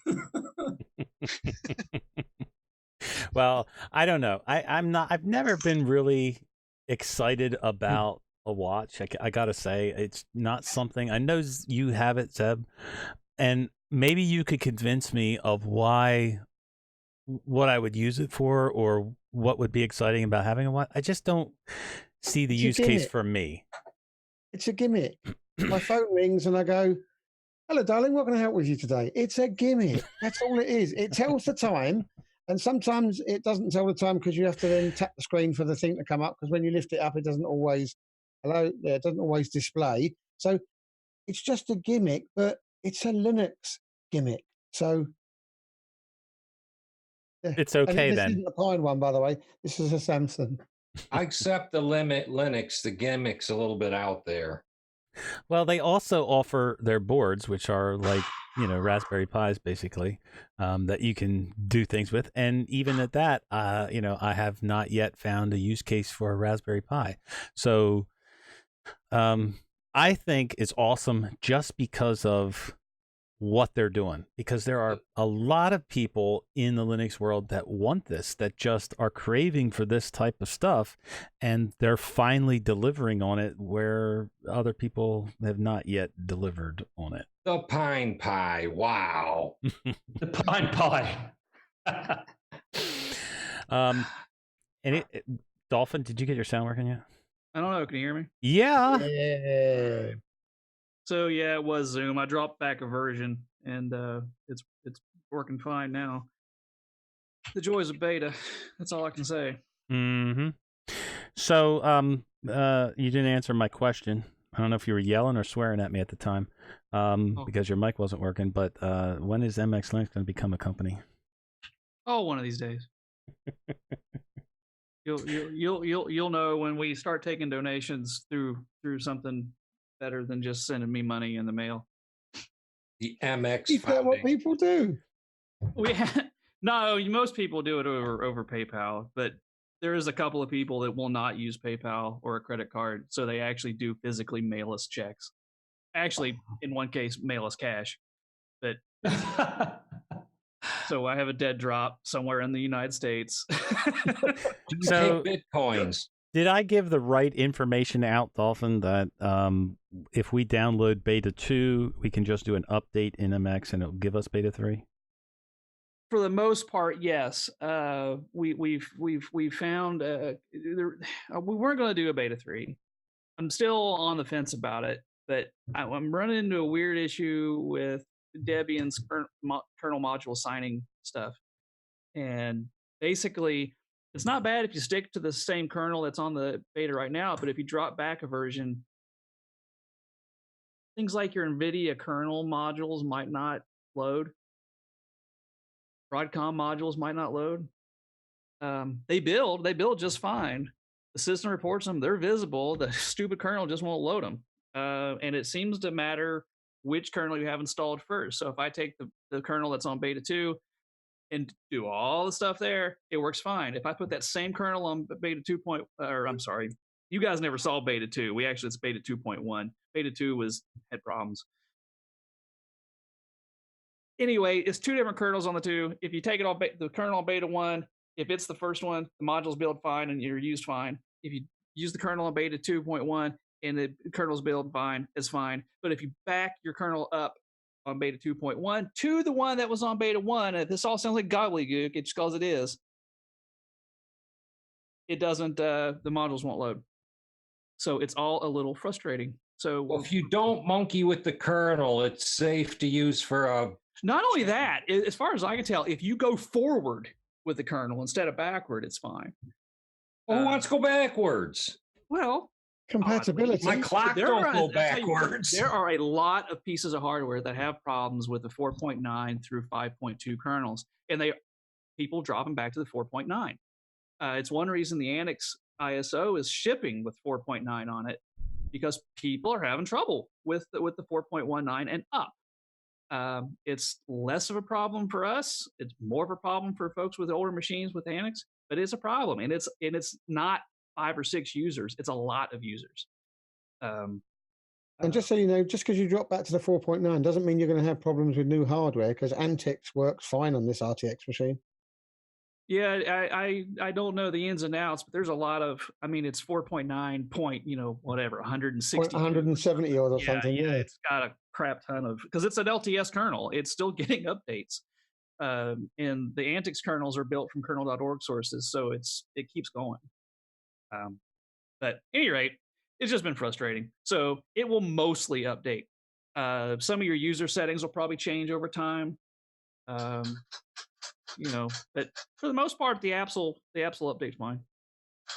Now, someone asked in the chat if it will officially update all the way through. No, the beta is always going to report itself as the beta. We don't support updating from beta to final. And I think 18 to 19 won't work either, will it? Because of the big difference between 9 and 10 on Debian. I'm going to reserve judgment. Right now, I'm saying no, but it's probably closer than it was 4 months ago. Cool. Is this safe to move in and work out of for 2 weeks? I've been using it for 6 months, but I can fix it when it breaks. It's rock solid, Dan. Well, I normally try to come to you guys with the distro we're testing, if there's any kind of a wow factor to it. But if it's broken, I can't do that. It's it not shouldn't broken. break. Just don't, I don't know. It should be okay. Yeah. The only other weird spot is if you have an Nvidia card. I'm gonna tell you what, people. I have an AMD card. Thank you. That's fantastic. I am so sick of dealing with Nvidia drivers. I don't want to see them ever again. All you people that have Nvidia card, just go straight out to your store right now and buy an AMD card, because it's just easier. I'm gonna be honest. It's just easier. Wait, my laptop. You know why? You get a Someone good asked the deal other on day, RX. why do we have to have Nvidia installer tools on every distro? Because if you try to install them on your own, it's freaking hard. It's gonna be kind of hard for me to cut the Nvidia card off of my ThinkPad's motherboard and replace it with Oh, that's even worse because it's probably Optimus, right? Mhm. Optimus. You don't need to. Honestly, I've never Actually, had any we're playing issues. with it. It's in the Debian world. You've got Nvidia driver, you got Nvidia legacy driver, and you got another Nvidia legacy driver, and another Nvidia. Actually, I think there's only 2D, but so you still got the 4 point whatever it is, 418.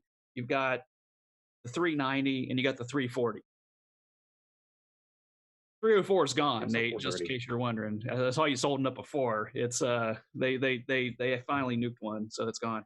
But it's just really frustrating because technically Optimus is supposed to work. I struggle. Both the latest and the 390s, and I'm having trouble getting it to work with the 390s. I struggled for about a week to get Optimus to work. It was thanks to an AUR package called Optimus Manager that I was able to get it to work properly Yeah. the way it See, should. this is why we need tools because the driver's landscape is a mess, and normal human beings can't navigate it. I don't know, Dolphin. I mean, I installed Pop OS and I had no problems with NVIDIA.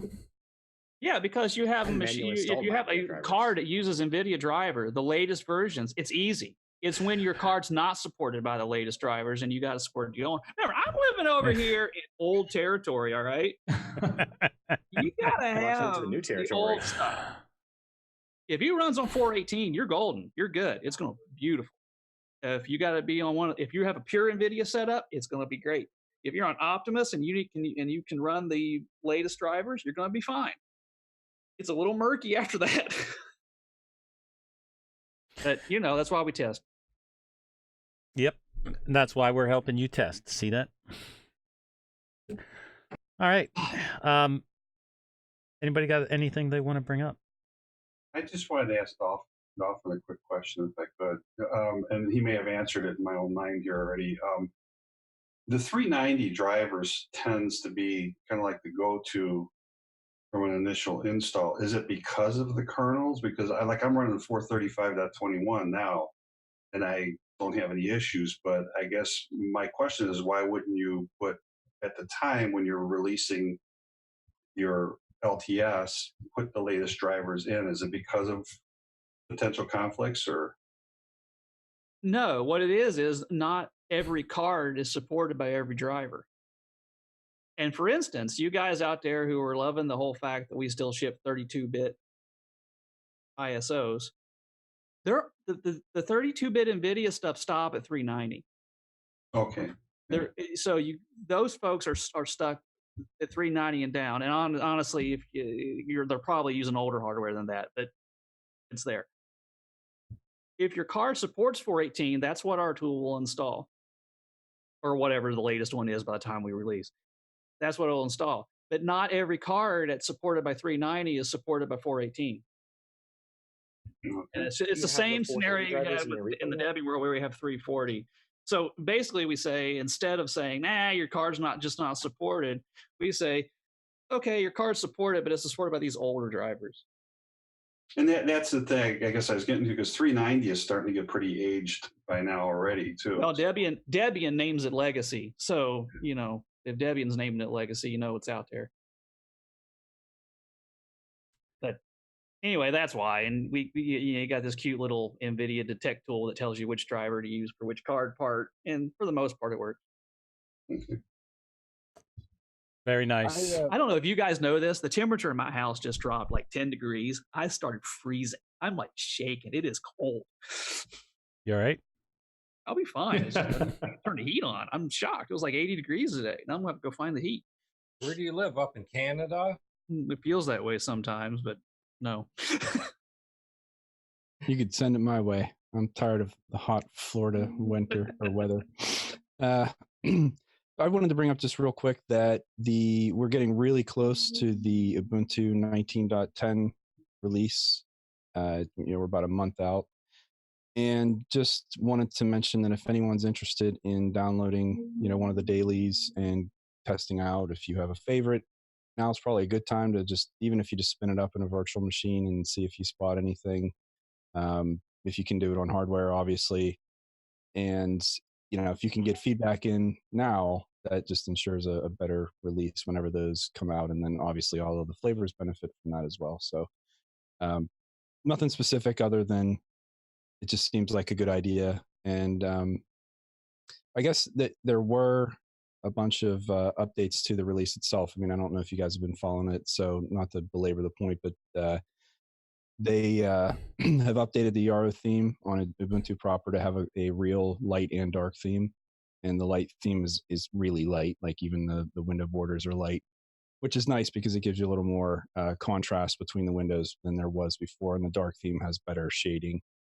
Theme support for snap apps. They weren't very clear on what that means, but I've always had a problem with themes and snap apps. So I'm really curious to see like what traction they've got there, like what changes they've made. So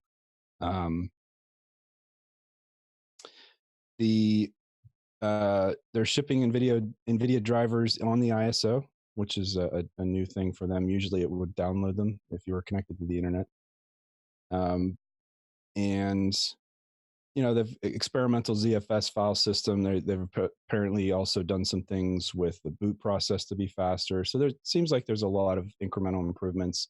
And keep in mind too, they've got their eye on the LTS release. So a lot of this stuff is probably going to be cleaning up, getting ready, because they have to now in 6 months after this, they have to have an LTS that they're going to support for a very long time. So yeah, usually this is the area where they bring in maybe not bring in a lot of new features, but bring that feature in, and then they fine tune it for the LTS release. So yeah.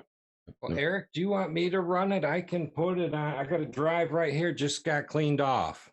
I have no horse in this race. I'm really just saying that a lot of us seem to appreciate what Ubuntu does on across all the flavors, and rather than like waiting. Now there is a beta release on September 26th, so we're a couple weeks out from that. About 2 weeks. So if you wanted to wait for beta, that's fine. But at this point, you're perfectly free to just go out and grab a daily image and give it a shot. I can do MX or I can do Ubuntu on this, and it just pops right in the front of the machine. And I tell the BIOS to boot it. If you're looking for a quick project, it's maybe fun to just check it out. And those were the highlights for the Ubuntu proper release. So each flavor is going to have their own sort of release notes and what they're putting in and what changes they're making. So if you have a favorite desktop or a favorite flavor, like I said, earlier is better in some cases. You will find bugs. It just is what it is. But did they put in the bug reporting tool in it yet? It's part of the command line. Yeah, there's a Ubuntu dash. I'm sorry, I don't remember what it is off the top of my head, but it'll actually capture your system, create a ticket, and then you go fill in a few extra details. Yeah, they actually have a pretty good system for that. It's kind of funny that neither Dan nor Bill are here right now to help me out with this, because I have no affiliation or involvement with Ubuntu at all. I use Kubuntu. I'm using Kubuntu right now, and so I'll be testing that. Bill is having fun other places. I don't accept types of excuse. Well, I already got the MX ISO. Well, I just wanted to give you guys a little update on my i3 adventures, because I am seriously trying i3. I installed Arco Linux on the test machine on the other drive and been using that. And that is, we had done Regolith before, and Arco is so customized, I guess, for the user that it's really awesome. Now, what I'd like to do is I'd like to try Manjaro i3 and see how the differences are between Manjaro and Arco. But I installed. Don't do it, Rocco. What's that? Don't do it, Rocco. I installed i3 on Pop, and it's really default bland. It's really bad. But what I did was I took Eric's configs from Arco Linux and I put them over here. And, there's a lot of differences. Obviously Arco has XFCE stuff in it, and this is GNOME, and you have to switch a lot of things around. So I've not been able to actually get it to work without errors over on this machine, but I'm working on it. And I think at some point I'm going to come back to you guys and say, hey, I got it working and it's great. So.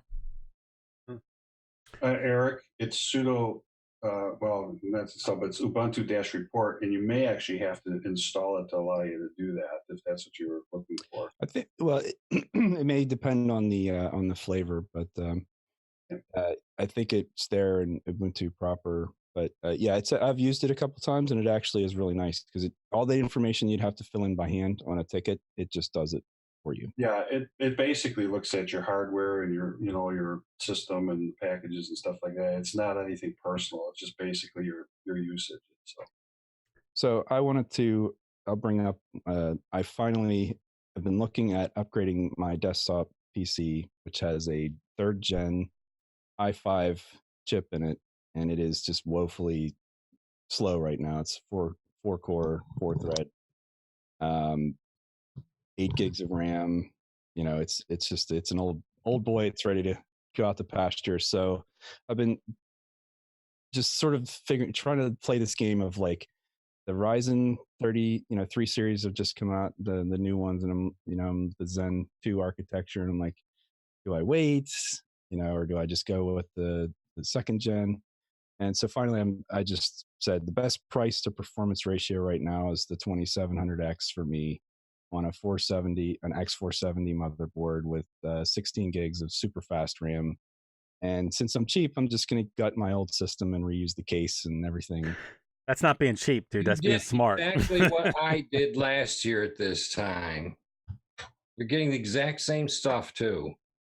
Before I left to head down south, Eric, I actually bought the 2700 when they had their deals going on. I've got a complete setup ready to go in a Fractal Core 500. So I just haven't had a chance to put it together yet. But you're right, price to performance, there isn't a huge difference between the 2700 and the new gens right now. But it's how big and bad do you want to go, I guess. Well, and that's the thing. So for me, the difference between what I have now and that is going to be like, yeah, like a moped to a race car. It's going to be a huge difference. So, and that's the game you play, right? You always sit there and you look at the pricing and you go, I could wait till Thanksgiving, till Black Friday, and I'm sure I could get a deal on something, but then I could just play that game indefinitely. And so eventually and I've been looking for like literally months now. Dude, you'll never win that game of waiting for the best thing, because there's always going to be something coming out that's better. The day after you buy it. it. It's just the way it is. You never win that game. Right. Yeah, Eric, I just got what you described, and I consider it to be already obsolete. It's depreciated by 1/2 of what I paid for it. Yep. The stuff just depreciates worse than a car. If I may weigh in on that, because I'm so cheap. So I always buy like a generation or two behind, always, because if you stay on the cutting edge of technology, you are going to bleed to death. Well, what Eric's going to buy now is last year's top thing. Right. But everybody's talking about being cheap here. The reality is, and I talked about this, and it's not being cheap, it's being smart. Yeah. The system that I'm running right now, and it's a AMD, Ryzen 5 1600, and I'm perfectly happy with it. But the funny thing is when I broke up a perfectly good system, it was my i7 4770K machine. I sold the motherboard, the CPU, and the RAM, and just those 3 components alone, I'm still running the old 760 in here. That more than paid and left money left over for me to update to the new parts that I wanted. So if you harvest out of there, and the biggest thing is your PC, your PSU. Make sure it's still in good shape, because that'll kill a board in a hurry. But if you've got perfectly good other parts and you're willing to put them together, that's a way of upgrading a system without going through the deep pocket mode. They have to come up with cash for it. Well, the thing is, like, I have just a full tower ATX case. Mm-hmm. All of them look the same. Even now, that case is 5-6 years old, and there's nothing that's any more compelling than what I already have. So, wood grain, go wood grain. You're gonna buy new. It's a Woody. Yeah. There are parts that come with RGB that I don't care. They'll be inside of a dark case that I can't see, because I just don't. I am not an RGB fan.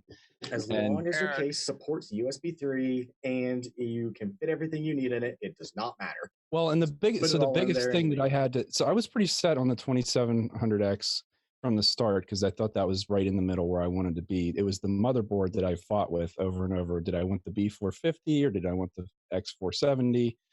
And at the end of the day, for the extra $50, I thought that's future proofing it more than doing a 450, which I know would be perfectly adequate. But a 470 just seemed like I have the 470. I have the Asus Crosshair one. Eric, I have two different things to say: spray paint and stickers. That will change. Well, I'll tell you what. Daddy stickers. My Exactly. daughter will take care of the stickers for me. That'll be no problem there. Her laptop is just covered in trolls and Smurfs and every other thing. So, Hey, Eric. Yes, sir. I was going to say, I have that 2700X Ryzen in my machine, and I actually have the B450 board. And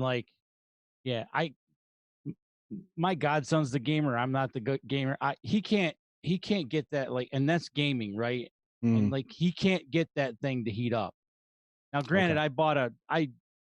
I went crazy with the case. I bought a Coolmaster case. I can stick like 1 million fans in this thing. I got 8 fans in this thing, but literally the whole thing altogether cost me like everything. I replaced everything from my old machine because my old machine was 9 years old. Cost me $800, total. And this thing is incredible. It's incredible. And he can't get it to do, and it's got and I went with the. Do you have the cooler that came with it, that Wraith Prism, or did you do something different? No, I actually bought a Coolmaster. So it came with it, but I switched it out for a Coolmaster cooler. Okay, because I wasn't sure if so a lot of people said it's perfectly adequate, and I'm not gonna try to push it. I mean, you can't really overclock the X series all that much anyway, that I'm aware of, and I don't need to, right? It has higher clock speed. You can overclock a non-X in the Ryzen's. Right. The 2700X does come with a cooler. Yeah. Eric, go and have a look at Level 1 Tech on YouTube. He's done an awful lot of comparisons on the AMD stuff just recently. And he gives great advice on coolers.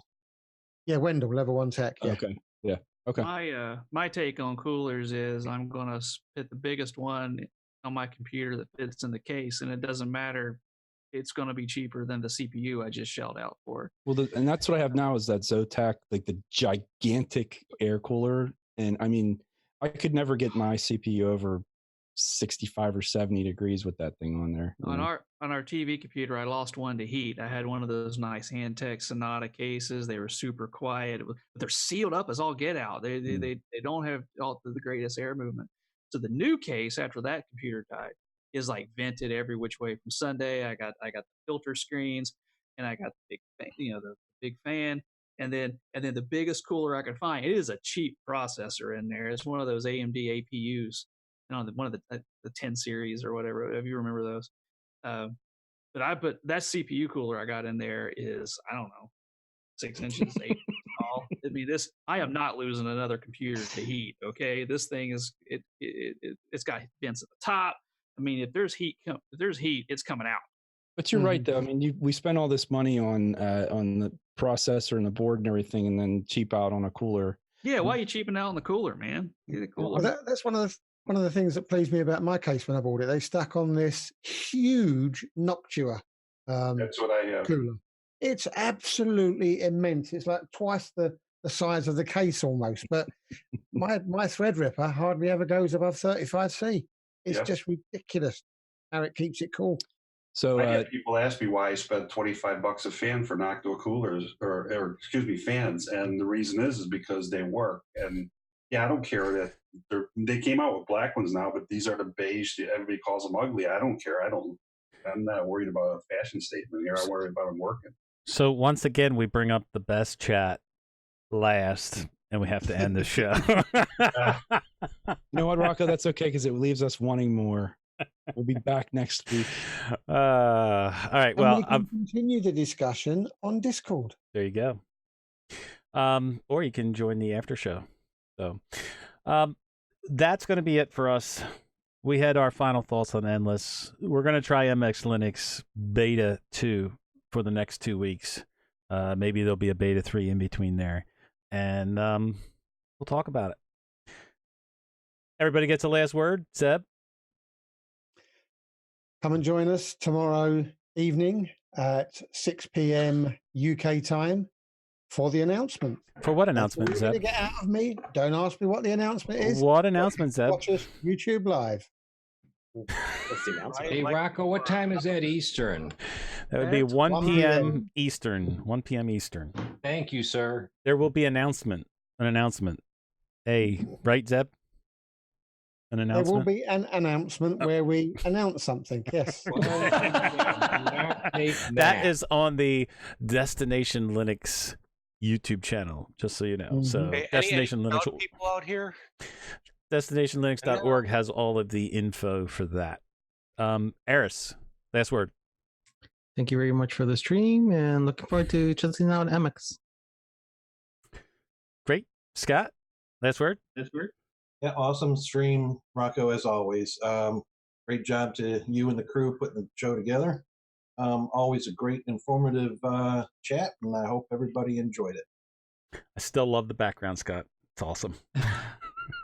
All for you, mate. Tony, you made it through the whole stream, dude. Just about.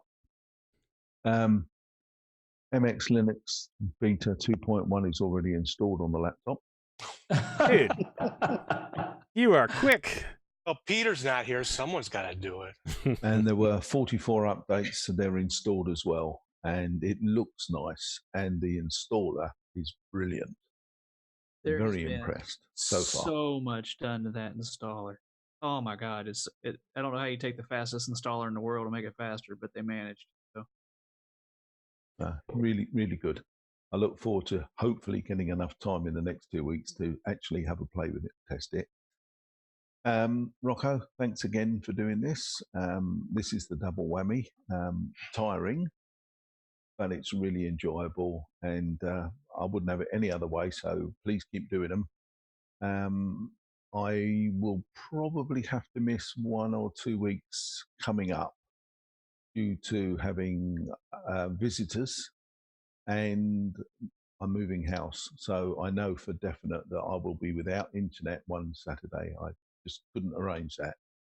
But I'll let you know when that happens. But I just hope to be here next week, and everybody take care till then, and we meet again.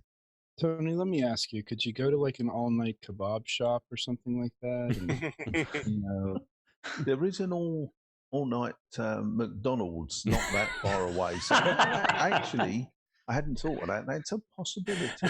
I might get a few strange looks. McDonald's though. in Spain. You may. You'll keep you up. You may get a few strange looks. Just saying. Yeah, I think I is it probably me or would. is anybody else thinking that a 24-hour kebab shop sounds like a terrific idea? Because Not really, no. Oh, I well. think I'd prefer McDonald's, but I'm not even that keen on that either. But you know, a mixed kebab. Thank you, Tony. Okay. Colin, last word. Well, I have an announcement to make. I'll be trying out MX Linux this week. Very nice, Colin. Very nice. Thank you for actually making an announcement. Yeah, I just thought I'd throw it out there, just saying. But anyway, thanks, Rocco and Zeb. Always good to be here. And see you all next week. All right, Joe, last word. Thanks for another fun stream. I'm sorry I had to drop off for a little bit. My daughter stopped over, and I have an announcement for you guys too. It's a little early, but we did finally make it official that I'm going to be a grandfather again. So when she came over, I had to spend time. Congratulations. Oh, congrats. Yeah, so finally some really good news to look forward to. So Congratulations. for a wonderful stream I enjoyed today. I enjoyed tonight. And I am looking forward to MX. And I do have one other quick thing. Dolphin, did you, from what I understand, update the themes? Because I remember for a while we were talking about it'd be nice if you could get a different theme. And I know you said it's kind of difficult, but I had heard or saw something that said you did some theme upgrades. Is that correct? There's all kinds of things. Okay. There you go. At least after I'm you looking do forward to it. So yeah, anyway. There's the dark theme's new, the light theme's less new, but there's alternatives. Actually, we're still evaluating those, so chime in on the forum. Wait for the release announcement. Yeah. Thomas, last word. So thanks for allowing me to join the stream this week, despite my craziness. I've already got MX Linux 19 Beta 2 installed in a virtual machine, and that was a crazy fast installation. I don't think I've ever seen an installation go that fast. Other than that, they have a built-in ad blocker I'm already enjoying. And yeah. Very nice. Derek, last word. First, thank you for having me on the show again. I wanted to make sure that I say that GNOME 3.34 is out now and will be coming to your distro soon, hopefully. And for one final thing, by the way, I use Arch. Okay, Nate, last word. Thanks again for having me. I appreciate it. This is always a good time. I rushed back from a wedding reception just to be here. Actually, I didn't have to. It wasn't hard to leave that, honestly. But but anyway, so I'm excited about MX Linux. But I won't be installing it for this challenge since I do documentation now for Mr. Dolphin. So I'm kind of sort of like a small, very insignificant member of his team. It's very small. But anyway, so I'm looking forward to continuing to play with that, and tell you all my my biased views of it next week. Nice. Dan, last word. As usual, Rocco, excellent stream. Had a very good time tonight. Thanks for having me on. I got the MX Linux that came through and just finished downloading. Why is everybody waving? Oh. Joe's grandchildren. Go ahead, Dan. I'm mute. No thunder, guys. They wanted to come say hello. You hear me now? Yeah, go ahead, Yeah, Dan. we can hear you perfectly. You're Yeah. talking, Dan? I'm sorry.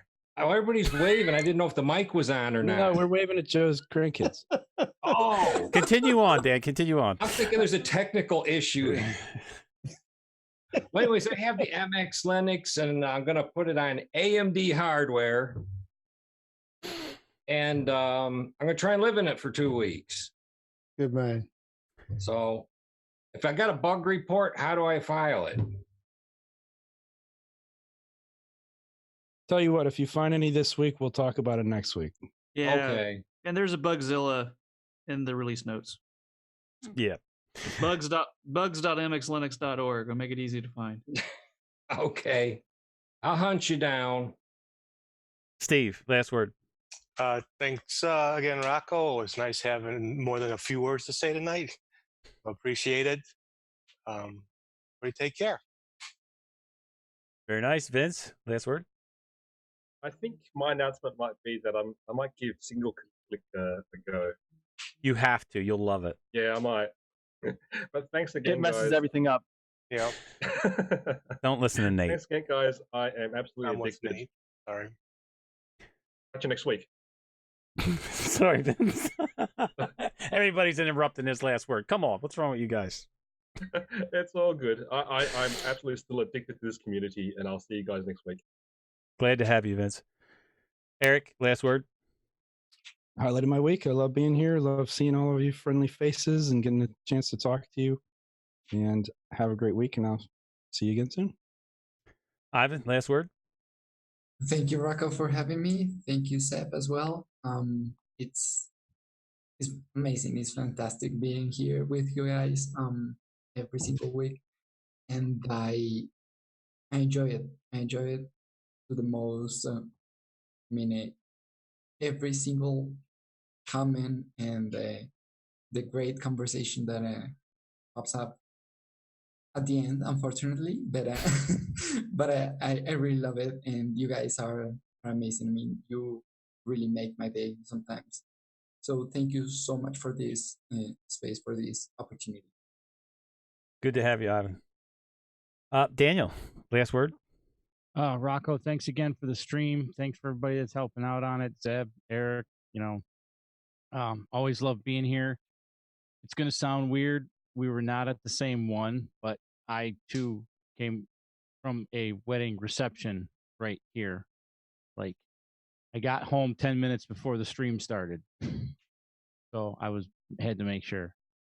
But yeah, I always love the conversation here, and I can't wait to try out MX and see y'all next week. Nice. Ben, last word. Thanks for having me. Thanks for the stream. I've been using i3 since you were talking about i3 for over a year. I've been loving it. If you're going to get into it, check out Luke Smith's channel and his GitHub page. Lots of help there. Okay. Very nice. Chris, last word. Not a whole lot other than I don't like Comcast when it has terrible weather outside because we lose the stream. And but glad that I was able to get in for the last part, even though I didn't have a whole lot to say tonight, which could be a good thing. But anyhow, thank you for the community and having fun as usual. Look forward to next week. Very nice. Dolphin, last word. MX Beta 2 out there. Of course, you guys already know that. Thanks, everyone, for trying it out. And I just want to thank the Destination Linux guys in advance for the significant contributions they'll be making. Oh, wait, I'm stepping on their announcement. I'm sorry about that. I'll let them make that tomorrow. Is it TD? Well, it's actually Tony. I just was trying to figure out how to get into the system, so I wound up with that name. Okay, Tony. How are you, sir? I am doing well. My first time here. Thank you for having me, Rocco, and thank you, Zeb, for inviting me in. Very nice. I hope next time that you join us that you jump right into conversation because, you know, like sometimes it goes over my head when people join. So just jump right in, dude. Oh, yeah. I've already got MX Linux already downloaded, and I got a device waiting to have it installed on it. So hopefully I will have something next time. Nice. I love it. And that's the third Tony, just saying. Yes, that is the third Tony. Wow, this is going to be really confusing. Dance, Tonys. Killing me. 20 cubed. All right. That is it for us. We tried Endless OS for 2 weeks. We gave our final thoughts on it. We are trying MX Linux for the next 2 weeks. We will give our thoughts on that next week. As Zeb said, stay tuned for the Destination Linux announcement tomorrow. And excuse me, if you haven't seen the Linux Spotlight this past week with Barbara's episode, it is an absolutely fantastic discussion that I had with her to give you all the information on her background and everything about her. Check that out. This coming Wednesday is Sean Davis from Ubuntu. Nice. So I'll be talking to him, and that will come out Wednesday at 6 a.m. Other than that, that's going to be it for us. We will see everybody next week. But until then, long live Linux. Long live Linux. See you, everyone. Live Linux. Everybody. See you. Bye. Drive safe. Click safe. Single click. Double click save. Single.